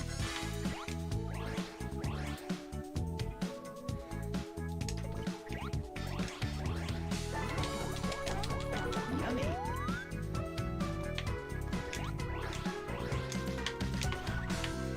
No. Uh-oh. That's not good. I fell down. One more time. But, you know, this just seems to be an overlooked game. People would say how great Crash and Spyro were on the PlayStation. But if you're talking, you know, PlayStation platformers, at least to me, I'd put this one up there. Yeah, and you've got to go over the fans, haven't you? Yeah. One more time. I'm trying to take too many shortcuts here. I'm trying to be too clever. Rather than just going for the obvious. Use the... You know, I said I was going to play 2 or 3 levels. That might not happen. I'm back on stage 1. Yeah, okay, I'm not going to play 2 or 3 levels because I failed quite badly there. But that is Jumping Flash 2, and I did far better when I was practicing it earlier. What else we got on this list? I could look at Talbot again. That's the one where you're rounding up bunnies, but I did look at that in a recent stream. Yeah, Jumping Flash, the whole series was overlooked. A lot of people don't even realise it was a third one or a spin-off game either. I don't know why. It's just a shame the third one didn't boot because I was going to play the third one. I didn't try the spin-off one. But yeah, I'm tempted to go with one I did look at yesterday, just briefly because it fits the Easter theme quite well. Go Miles Smile. Again, I didn't really make the connection with this, and I incorrectly said Fuki were Korean at the start of the last one. So Fuki are Japanese developer, a smaller Japanese developer. And I'm going to turn this up slightly. There we go. And this, obviously, you can see already, it's full of cute chicks and eggs. So this is perfect Easter game. This is maybe the most Easter-themed game of the whole stream, to be honest. But, you know, you've got... You are an egg, and you crack in 2, and then a line of chicks comes out and collects all the dots. I mean, this is Easter all over, isn't it? Can you find a more Eastery game than this? I didn't consider it to be an Easter game when I was playing it yesterday, but on reflection, Yeah, the main PlayStation driver is fairly good. I think, again, it's just because Metal Gear Solid has significant issues, and that will be a go-to game for a lot of people, that it's still marked as not working, and the fact that, like I say, some of the Japanese games especially do still just black screen you. Oh, not black screen, you don't get past the Sony logo at the start. I'm not really sure why. It's kind of strange. I don't know if it's a CD format protection issue or what. But yeah. Anyway, I played this yesterday, so I don't want to play it too much. I just wanted to throw it in there as being a very Eastery game that really deserves to be played on any Easter stream if people other than me decide to do Easter streams. Because it's perfect.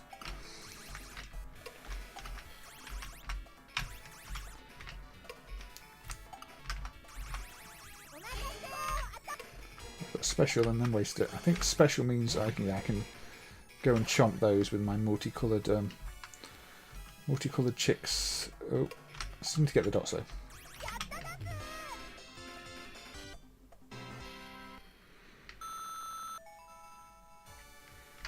Okay, so yeah, I played this the other day, so I'm gonna quit this now. Let's have a look at another fairly recent development that I had to add to the software list myself. It's a very simple game, so I'm not going to play it for long.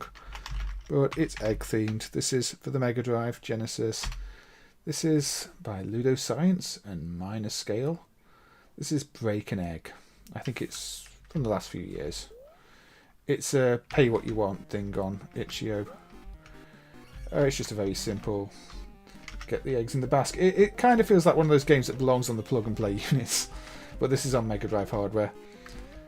I mean, if they start making more Mega Drive bootleg plug and plays like one of the ones that was emulated recently, I kind of expect this to end up being bootlegged in it. It just seems like the type of thing that you would find in such a unit. Tiny ROM doesn't take up much ROM space. Yeah, I think the Famicom Disk System driver, the FDS, might have regressed at some point, because I swear I remember playing Mario Lost Levels in it, but it doesn't go past the title screen, and I don't know why, because the NES emulation doesn't seem that bad. It's not good, but it doesn't seem lock up on title screen bad, so I think there's something probably something really obvious that's broken in it.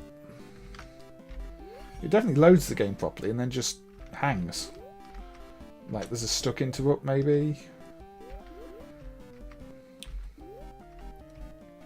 Because I remember using the FDS driver before and trying quite a few games and the basic stuff, and I thought it was okay, but maybe I was just lucky. Maybe it's like when I'm trying the Amiga drive these days, and I've been looking for Amiga games to stream, and I'm pretty much on 0 for 30 that run. I was considering Bunny bricks for this stream, for example, and it starts loading and then just black screens you forever on the drivers I tried at least.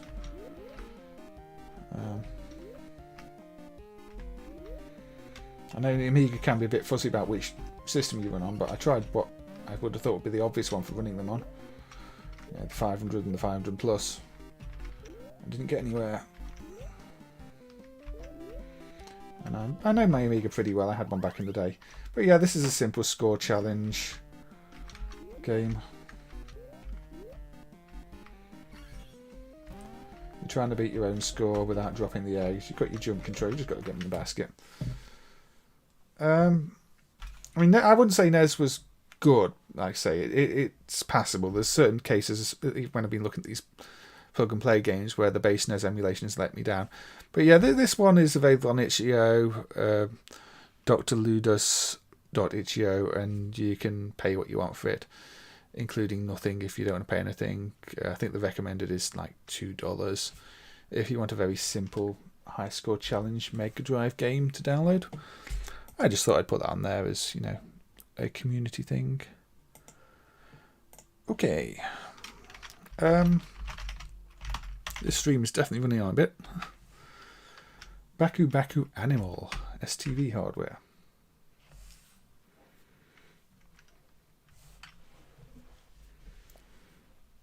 Come on, speed up. Now, this has lots of cute creatures. It's a puzzle game. Coin it up It's very quiet. Very, very quiet. As Ryan was saying yesterday, I think it would really help if MAME let you increase the volume, not just decrease it, because adjusting the sliders all the time in OBS is really inconvenient. Still quite quiet. It'll have to do. One player. Who do I want to be? I'll be picky. Right, so this obviously has bunny pieces and dog pieces, and you're building chains of food for the different creatures, the different animals. Which is kind of a unique twist for this thing. If you put like the pandas next to the bamboo, they'll eat them. If you put the dogs next to the bone, they'll eat them.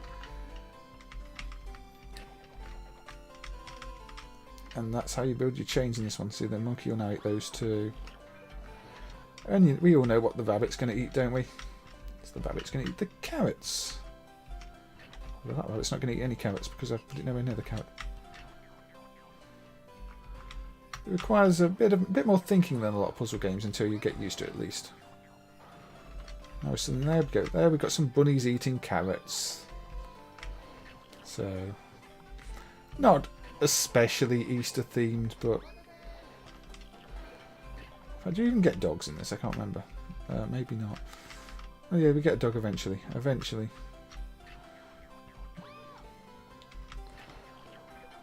And they will any group pieces they will eat.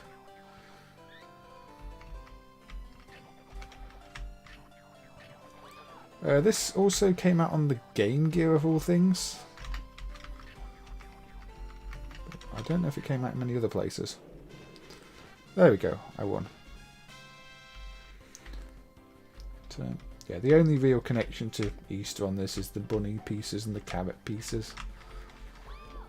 But, no. I still thought it was worth mentioning. Because if you search Easter themed games, games with bunnies and anything like that, you don't get much.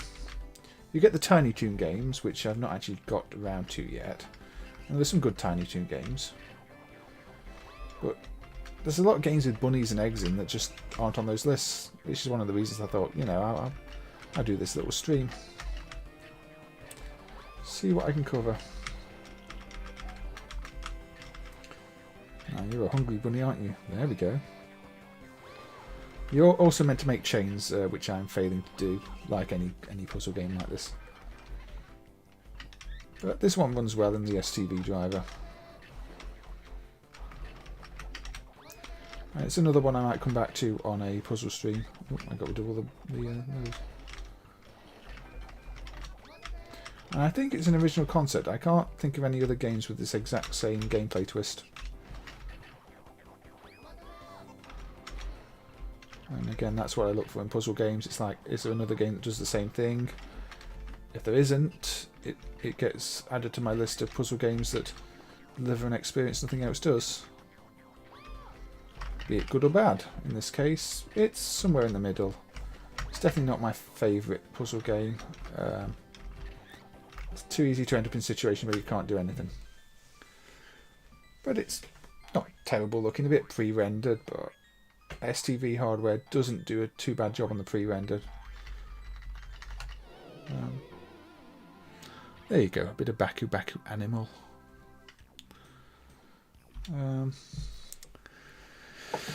Right. I suppose I should look at Waku Waku 7, shouldn't I? I did mention it. I'm only going to look at it briefly. But it does have a giant bunny, so kind of needs to be looked at.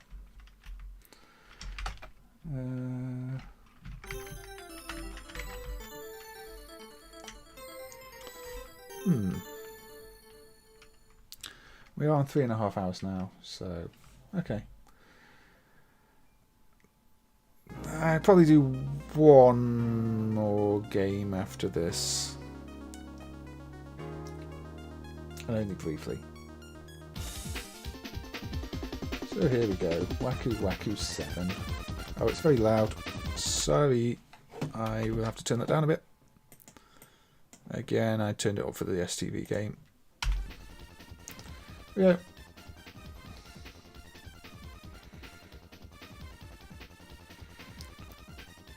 We've got Cat. And here is our giant bunny friend, who we will naturally be picking.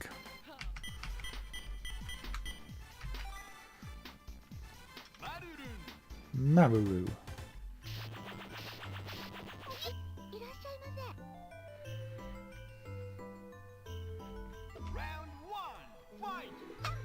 This is the cutest bunny in any of the games, and this is just a...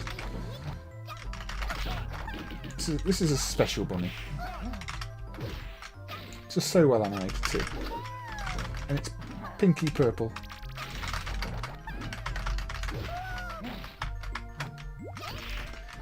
I'm running whatever I sync to about 5 minutes before the stream,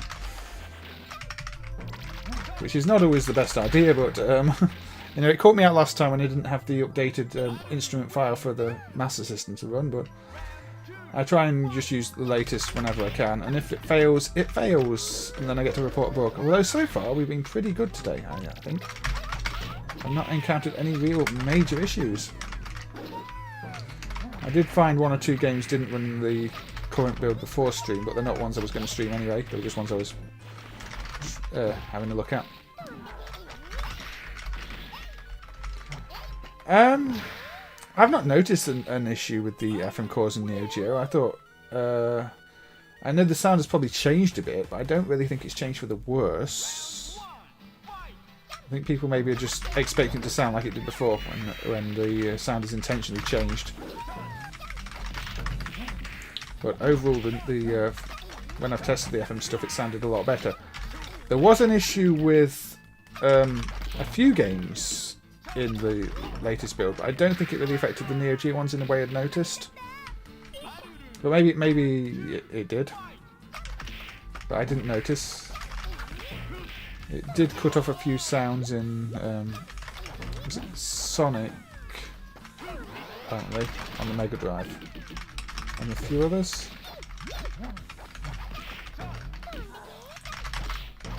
But I don't know. I'm definitely happy with how this sounds anyway myself.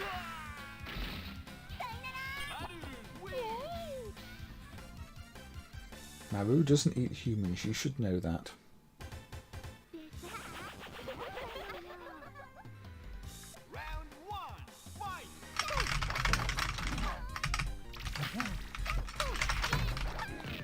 Anyway, I don't want to spend too long playing this. I think most people have seen it. It's Wacky Wacky 7. Probably the cutest, most relaxingly fun Neo Geo game. I think it's easily one of the best fighters on the system in terms of just enjoyment factor. Got a nice vocal background here. Toot.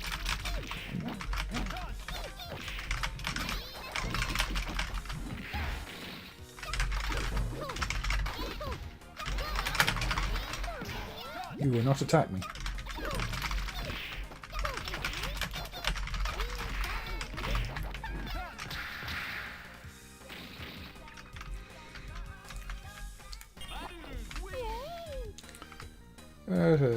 Yeah. Bonus stage.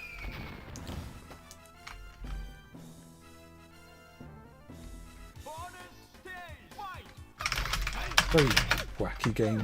It's in the title, isn't it? Wacky Wacky.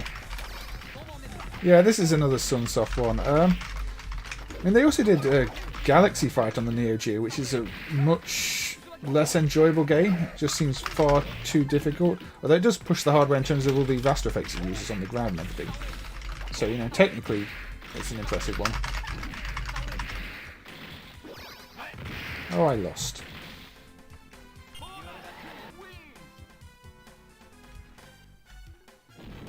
Oh well, I lost the bonus round. Anyway, I'm going to say not play too much of that because I'd like to get as much off this list as I can. Okay. Shall we just go with a game with an egg?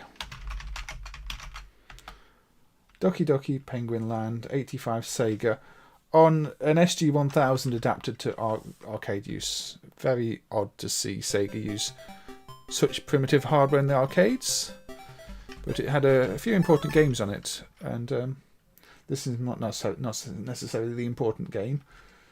The important game, I think, is Champion Boxing, which was... I'll get to another time and explain why that's important, not this stream. But this one, you've got to get the egg to the bottom without breaking it, and it tells you how far the egg can fall in any given position. So, you know, it's a puzzle game. It's a get the egg to where the egg needs to be puzzle game. Without breaking the egg. And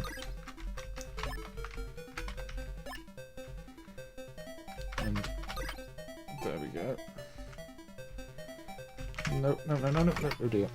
And don't push the egg into the polar bears.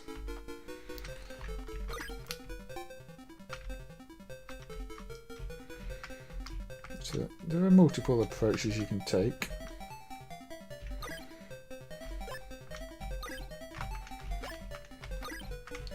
So if I fall down here now, and if you spend too long, that happens.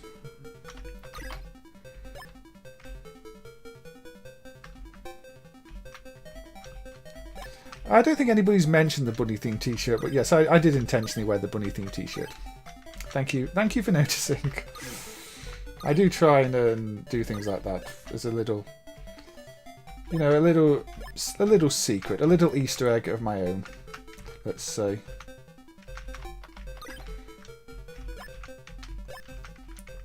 How do I get this down here without doing that? No. This is actually much trickier than you'd think. You need to know the route. They've specifically gone with hard levels here. And it's not very Eastery because it's a penguin, but it's got an egg in it. Yeah, this is an SG-1000 based arcade platform.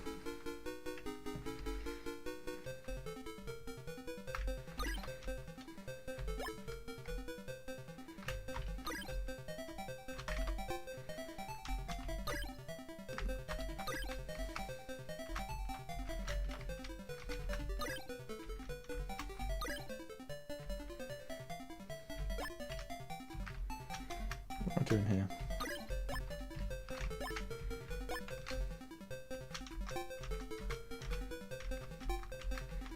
This is... No, I don't want to do that. Now I'm back here doing this. No.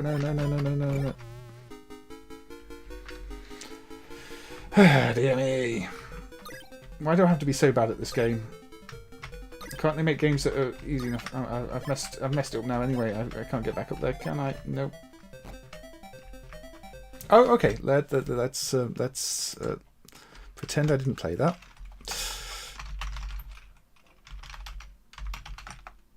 Let's play this version instead. This is a Mega Drive version, which was, I think, it's one of those downloadable games back in the day. It's got different levels. It's got 16-bit presentation. And it starts off on some easier levels, not levels with enemies that instantly kill you if you don't know the correct route through the level. So that arcade version is the expert version of the game, let's just say. There we go, I can actually complete a level this time.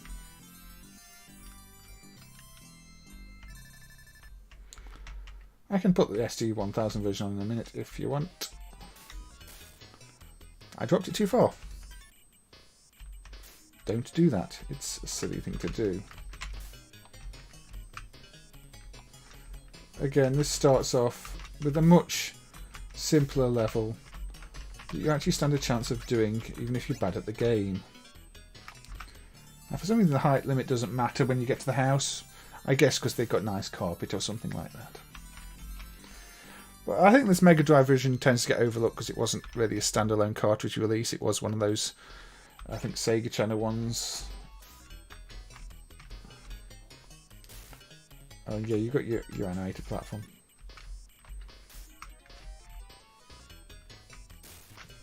Anyway, I'll have a little look at the SG-1000 version.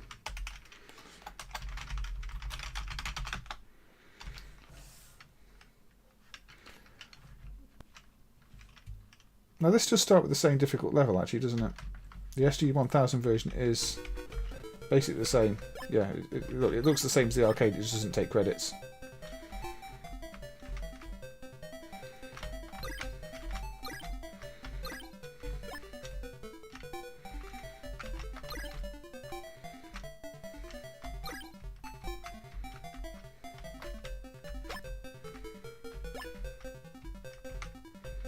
What do I do from here?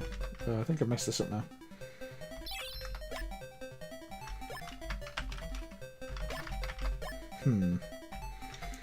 I'm still not very good at it, unfortunately.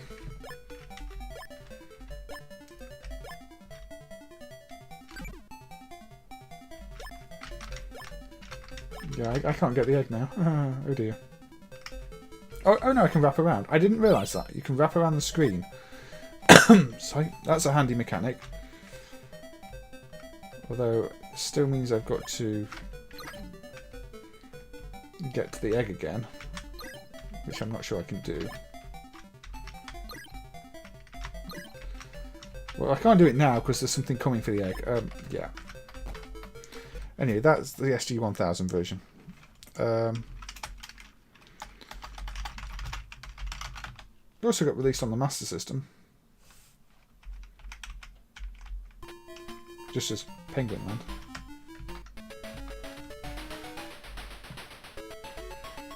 This is also a good version of the game. Apparently I'm now on an alien planet.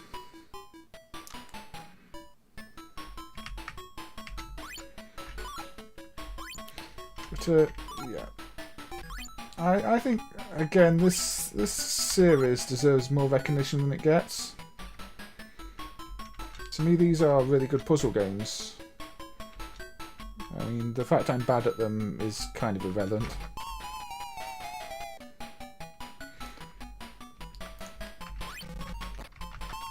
I'm being beaten up by the polar bear now. Okay.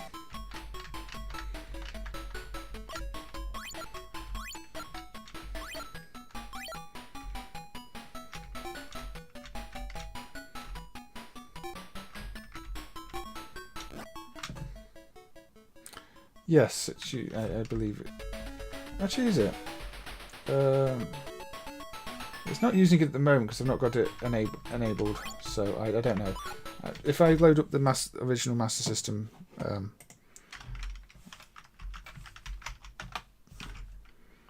does it use the sound unit, or do I have to load the different version of the game? Oh no, it's this. So yeah, now it's using the FM unit. You're right.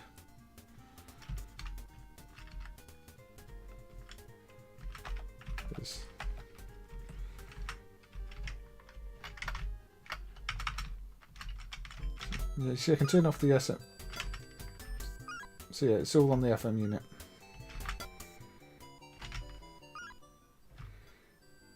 Interesting.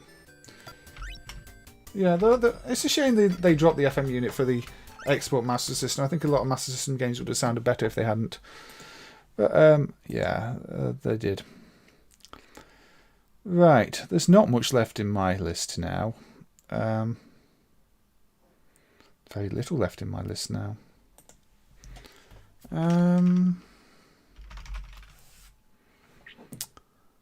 Right, shall we have a quick look at another thing on Pac-Man Hot? This is called Aero. It's by Telco. It's Sansage Presents, like the Mr. TNT game. There's not much to show with this one.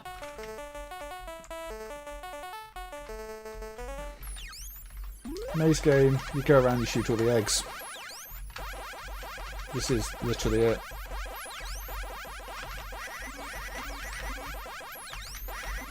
It's as primitive as you get as for a maze game, I think.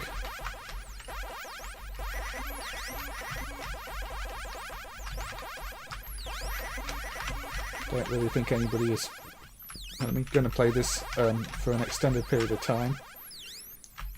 There you go. I shot all the eggs. Now I have more eggs to shoot.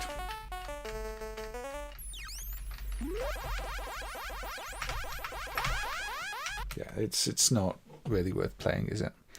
I don't think it does much. The chicken shift, I don't really want to play that. This puzzle game takes too long. Tiny Toons I don't think I need to show. Magic Bubble I showed the other day. It's just got a little bunny instead of Bob and Bob and everything. Wonder Boy I was thinking of showing because it's got eggs that you get skateboards out of. I'll quickly put Talbot on, but probably not play it. I looked at this one on a previous stream. It's actually good fun. You're chasing down the bunnies. So I'm going to quickly play this one. I played it another time and enjoyed it. You see? Hello, bunny. Ooh, I'm failing to do anything though. But yeah. If you play it badly, then you're getting over it. But it's one where, even though I played it a few weeks ago, I feel really rusty already on it.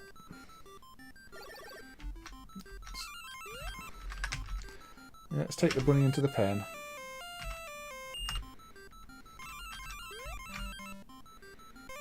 You can command your sheepdog as well. Well, your dog. Is it sheepdog? I can call it sheepdog. Got two bunnies at once now.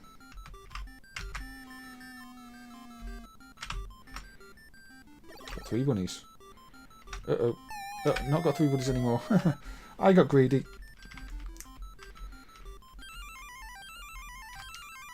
But, don't wait there. That's a dangerous place to wait, bunny. The dog is your friend. And there's quite a lot going on with this game in terms of the mechanics. And the bunnies can jump down the the rabbit holes. You can't, because you're not a bunny. I mean, that should be obvious. Go get him, dog. Go get him. Get another bunny. I really shouldn't have put the spikes there. That just slows me down. Nah, that should be a few bunnies. 3, I think. There we go. We've got 3 bunnies. And obviously you're trying to fill up your side before the computer fills up their side.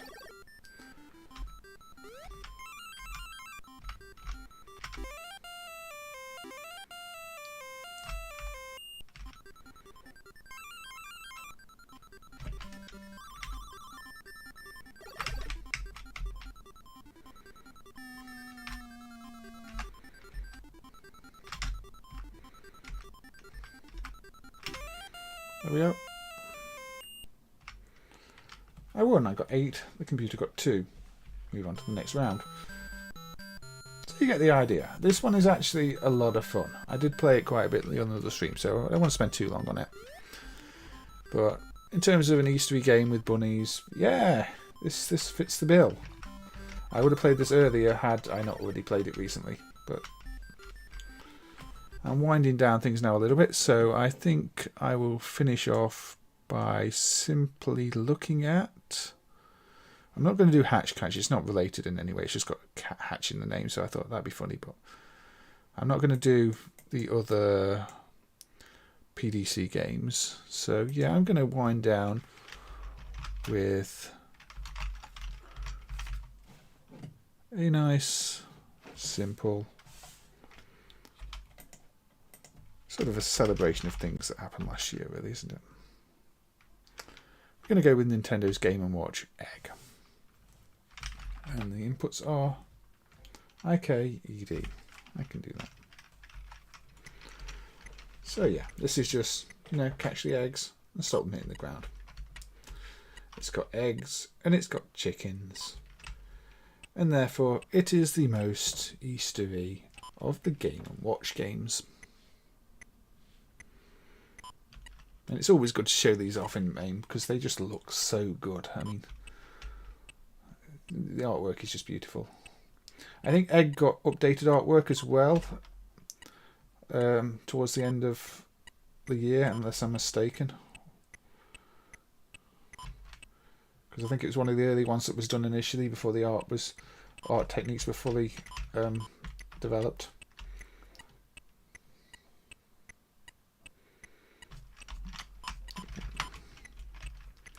But yeah, this is a simple case of catch the eggs and don't let them hit the floor.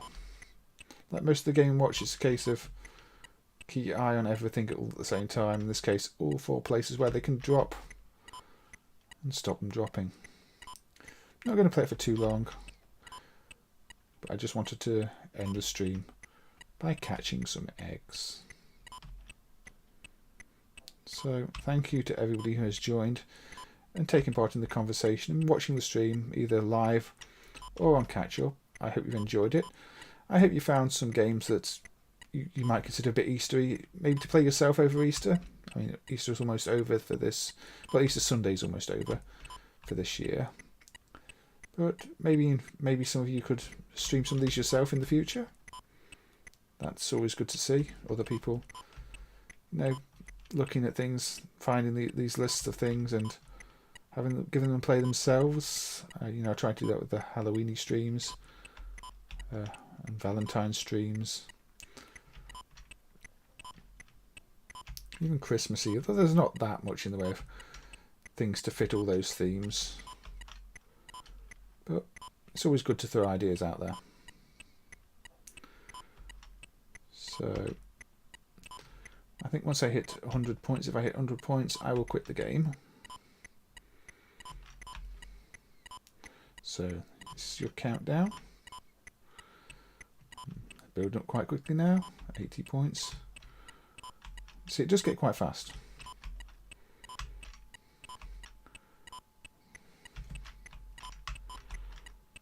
89, 90, 91, 92. It's quite a forgiving game, this one, compared to some of the other ones. And there you go, a little chick running off. I have one miss now.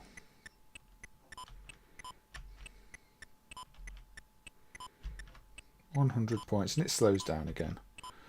But this was Game & Watch Egg. It's it's one of the simpler but maybe almost more enjoyable Game & Watch games if you just want something a bit more casual. So where's my screen turned off? There we go. Oh, hey Matt. I'm just closing the stream down now. I don't know if you've been lurking or if you've just joined at an inopportune moment and you've missed most of the stream. But if you've been watching, thank you. If you've missed most of it, then you can watch and catch up, because I am actually just about to shut down the stream now. And it's been an enjoyable one. I've really enjoyed talking to everybody and people. Yeah, sorry, Matt. I mean, there's a good 4 hours of it to watch on catch up. I mean, 3 hours 50 minutes if you want to rewind a little bit. Played quite a few games. I've got through most of the ones on the list. The ones that are remaining on the list, I just don't really want to play. So yeah, I'll be closing down now. But thank you to everybody. It's been good fun, and I will see you on the next one. Bye.